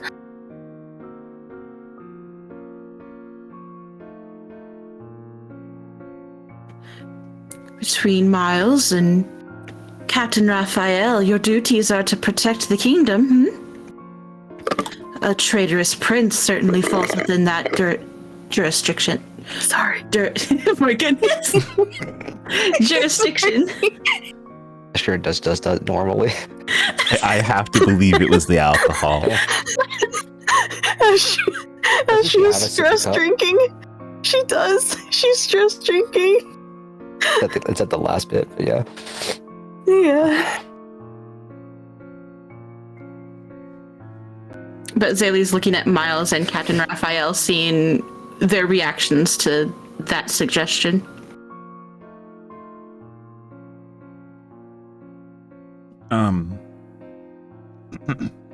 Miles speaks up first and he goes, the guild leader Merview looks after most of the King's Guard when he's actually out and around, which isn't often nowadays, but if I needed to get word to him, I would simply need to speak with the guild leader. Of course, I couldn't bring up, and he looks over towards you, Astria. But if he asks about what transpired here, I can be mostly honest.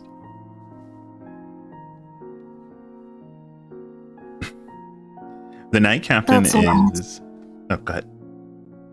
No. Yeah, that's all I had to say. The Knight Captain looks like he's been bouncing back and forth with messages. He's got his back turned to you all. But hearing his name get brought up, he turns around and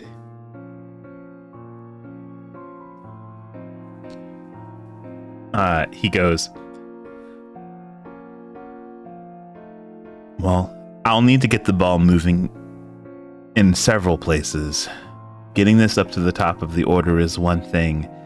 Letting them know that they can't trust the servants or even the prince of the entire nation, well, I can pass the message along, but how quickly they decide to move on it, I can only urge them along. And it's at least a start, so we don't have to hurry ourselves. Well, if the seals or whatever these deals and trades were happening over is that important, then I can at least have men that I know I can trust stationed at the palace. We can make sure that we can make sure that no nefarious individuals make their way close while trying to keep an eye out for whatever this thing is.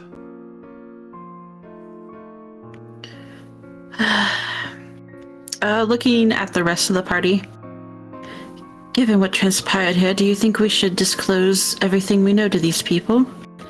They're all involved now. I believe Mayhem deserves to know at least. As for everyone else, the witnesses to the entire act, some context would be nice. If you all have a bit of time and are willing to lend your ear, we have a little bit of information that could shed light on this whole situation. Everyone looks down the table towards the new Duke of Duskhaven, and almost as tentatively as this entire afternoon celebration started, the guests in the party make their way back to seats nearby.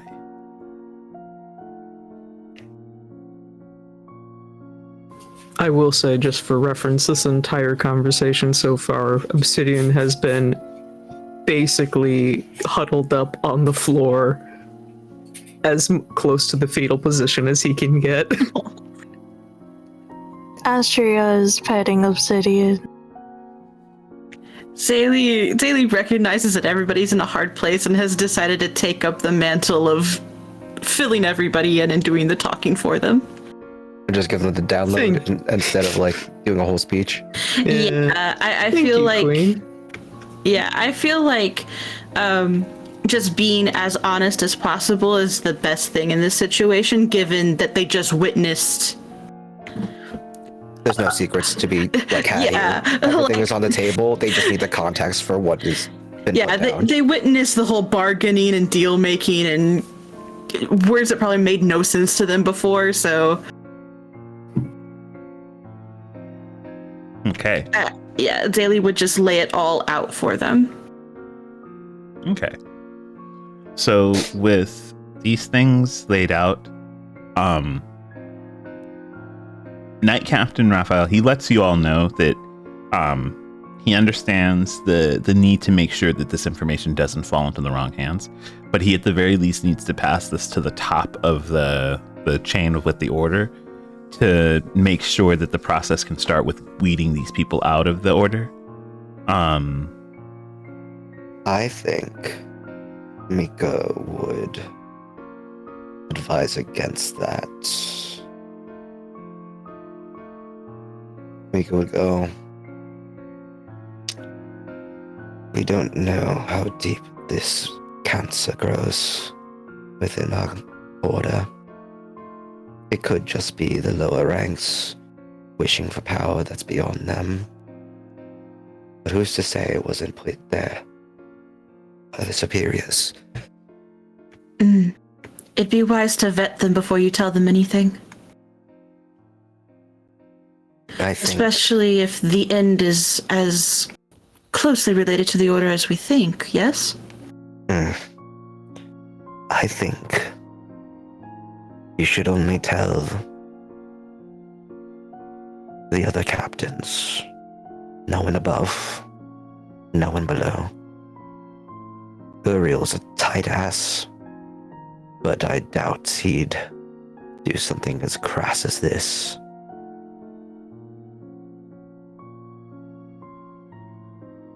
Raphael puts a hand to his chin as he debates you all's words. Before giving a nod. I'll defer to discretion then. Just the captains, I'll vet them myself. It's a fine mess. That it is. So, The Duke and Duchess, They look fairly razzled by all of the information.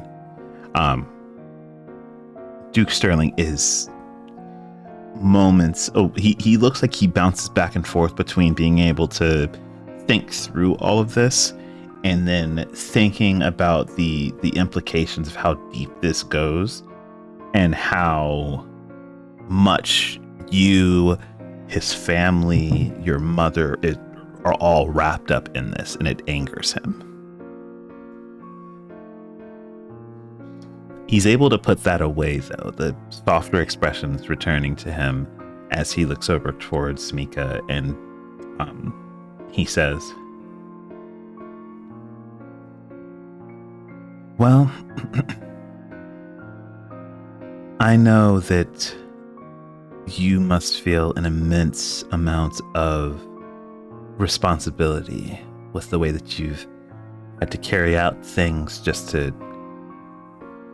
secure your own home. I think that on top of grief would be almost too much for anyone, even someone as capable as you.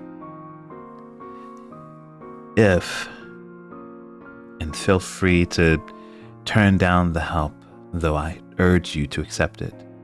If you need help running these lands, at least from one duke to another, I can help you while you take care of other things. I look at Zaylee.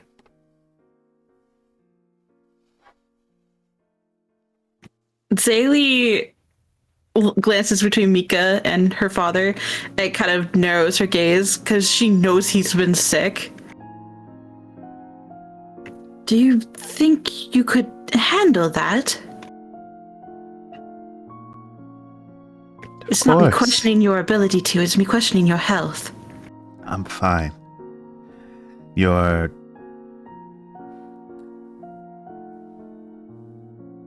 Cyril and I were good friends.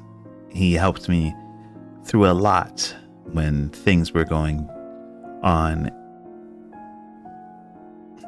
in my own territory. I am more exhausted than I am sick. Of course, one follows the other, but I think having all of this information in front of me is going to allow me to have a new focus. I think minding my health will follow in tow with that. And if it ever becomes a little too much for me, well, that's why I have Reyna here. I could, of course, go back to our territory and leave her to handle this. She's more than capable. All I mean to say... No, go ahead. All I mean to say is that you have no shortage of authority in the room, whether it comes from leading to simple advice. If you feel like this place is going to tie you down from the things that you know you need to do, don't consider yourself shackled. That's what Cyril thought.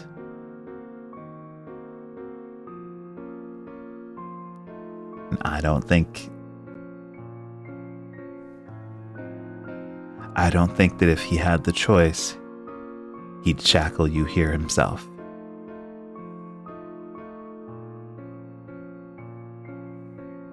Zaylee will just nod. Mika will be nodding along with it, just all of his words. I'm loath to ask people for help. It's not in my nature, but despite the bureaucracy I had to go through within the Order, this is something far new and too foreign for me to deal with on my own. I am worried about your health, considering the situation that we just transpired. I'm worried that you might fulfill the same fate as my father, should you get involved in this. I'm not sure if he had the same grasp upon your heart that he did mine. And I'd hate to be the cause of another undue death. But now is the time for action, not the time to freeze. I'll gladly take your help, Duke Sterling. I'll definitely need it. You can teach me what you can in the little time we have here before I have to go off. I'll leave the rest in your care until I'm sure that the capital and the world is secure. I'll try not to be long. Of course. You have our support.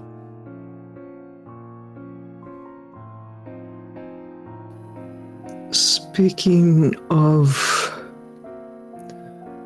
things that might require support,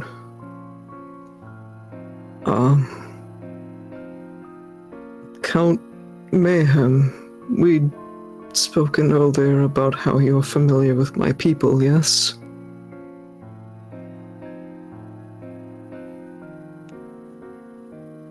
Yes. Then you would know as well as I that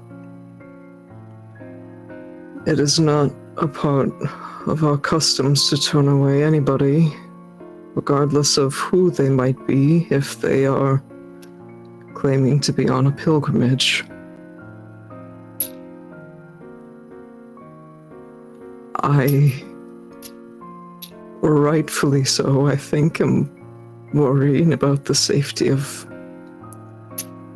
my family, and I wouldn't know where to start to try and beat what's coming, but I think I need help in that regard.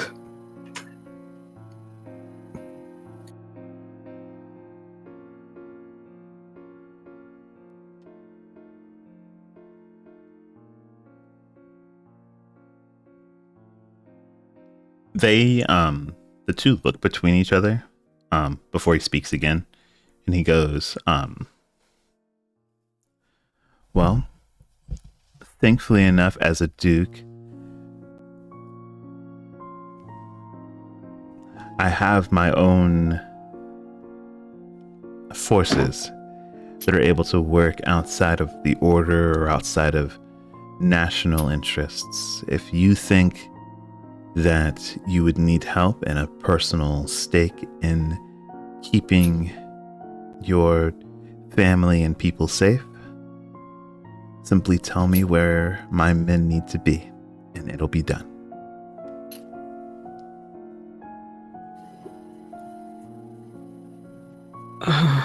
Yeah, and Obsidian is going to kind of shakily push himself up to his feet, kind of walking towards the table, and just ask for the map that we had been referencing before. And when given it, he'd be pointing at a specific end of the mountain range and stating, around this time of year, more often than not,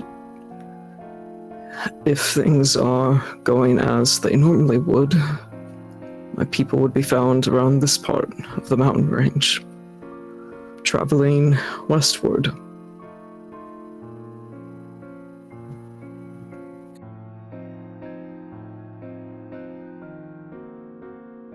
Okay. It'll take a few days from when I can get word out for them to organize themselves and move. But once we catch up to your people, we'll explain everything, and I'll simply have some of my men join them on their route until we know for sure that they're safe.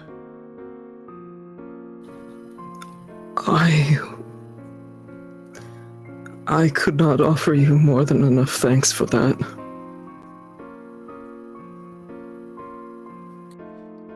Acting in the best interests of those who call themselves a part of the Skylian kingdom is the duty of a noble.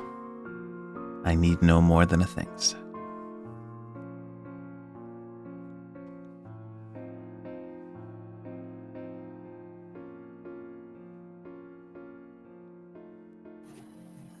And I think after clarifying that,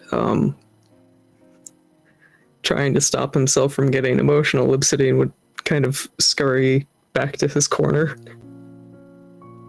Not sitting down on the floor this time, but just kind of leaning against the wall and rubbing at his eyes.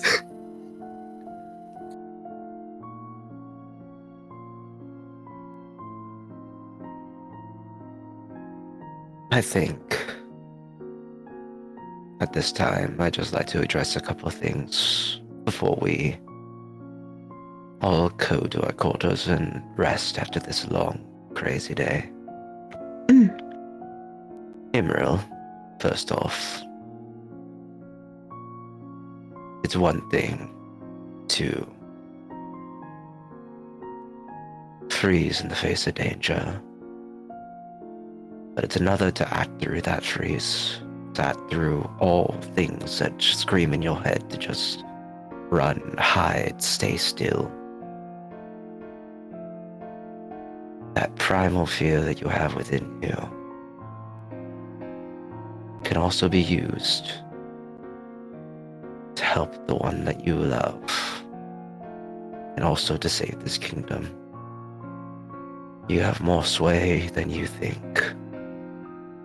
And for that, I believe that you need to find yourself and make sure that this place remains safe, remains in order. We haven't been on the best terms since that ship, but I do believe that you have the power to do things that you can only dream that you're capable of. Duke and Duchess, I thank you for everything you've done for me and my family. You've shown me nothing but kindness, and so crass of me, you've given me something else very quite wonderful. And I just look at Daly before looking away. Like what? Mayhem, your life is also turned upside down, similar to mine. So we are comrades in arms. You and I need time to process everything. But nothing in this world is more scary than a man who's lost everything and has to find themselves again. Try not to lose yourself too much, if you know what I mean.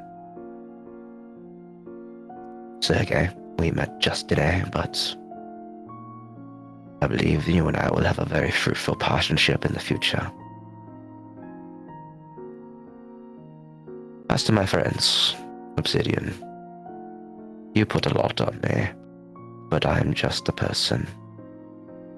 You say I did a lot and do everything that you guys just follow, but that is far from the truth.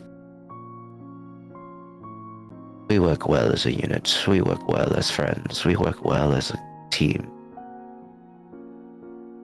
The only reason that I am able to do what I am able to do is because you lot give me the freedom to do what needs to be done.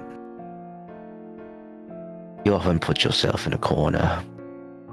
You knock yourself down and diminish your own achievements. You blame yourselves for things that are way out of your control. Some simple words won't obviously fix that in a day.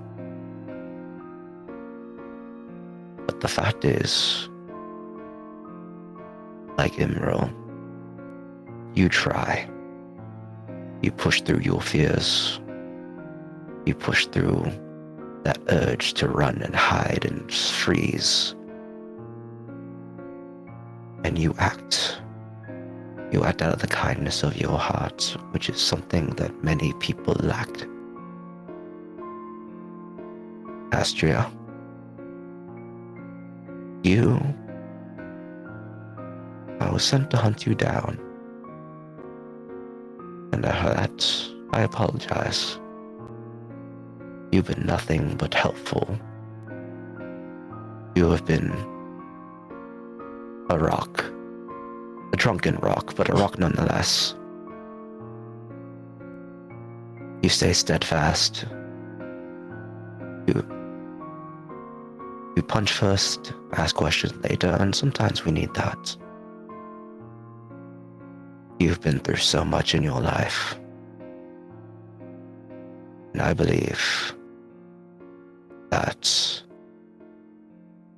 despite everything, you've come out an amazing person. And I believe you can take back what you always wanted. And you don't need any of our help to do so.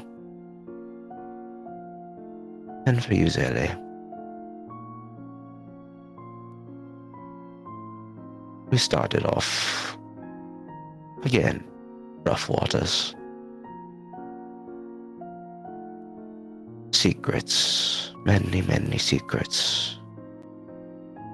Then one secret led to a truth. Then a truth led to an accident, and then an accident led to another truth. We keep bumbling down this road together. You've helped me realize that despite not being honest with myself, and despite us not being honest with each other, we in fact have told each other the most and taught each other the most. And I hope we can keep doing that. Either way, this world is in danger. There's a child in charge, running, crying, sniveling, running back to his father. Someone with power is going to tear this world asunder. And people in the shadows, trying to make sure that everyone who goes to sleep at night will wake up in the morning. There's a lot we have to do. But I believe that we are capable of putting it back together. And that's all I'll say on the matter.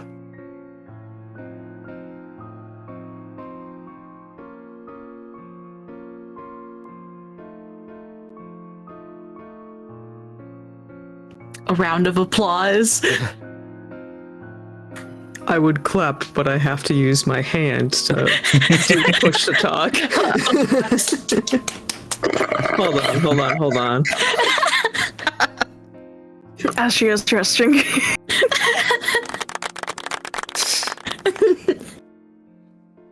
Okay. Well, I think with honestly that, we will call an official end to session 31 of Capricious Reverie. Woo!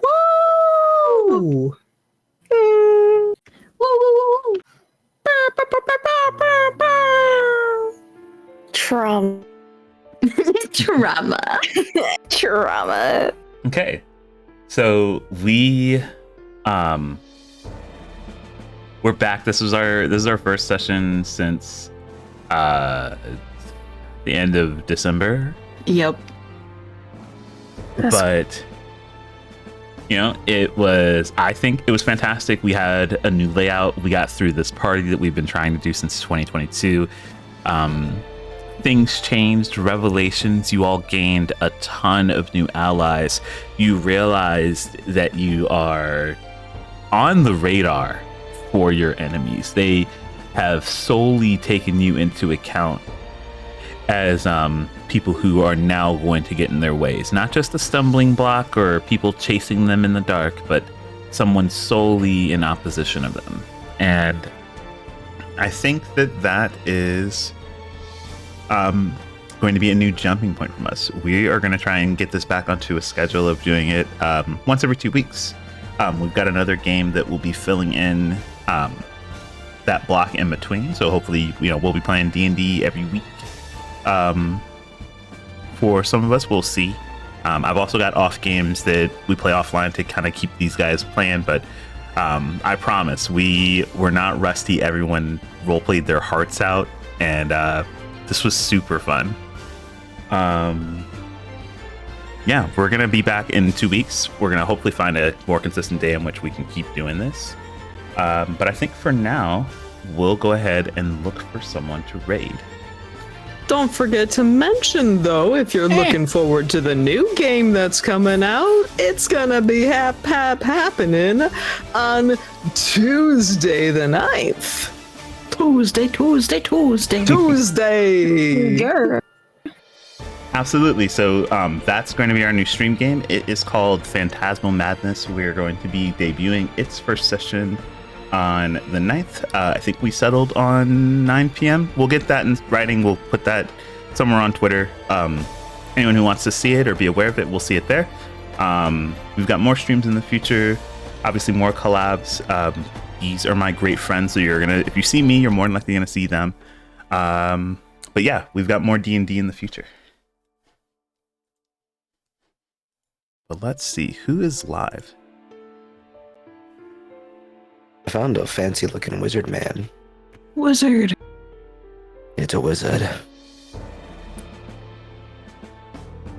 I fucking sound like that fucking dude from Peaky Blinders right now. Who's this fancy wizard person? I don't know. I was just looking through Dungeons and Dragons and he's editing a PDF. We've been going for 4 hours, but you never know.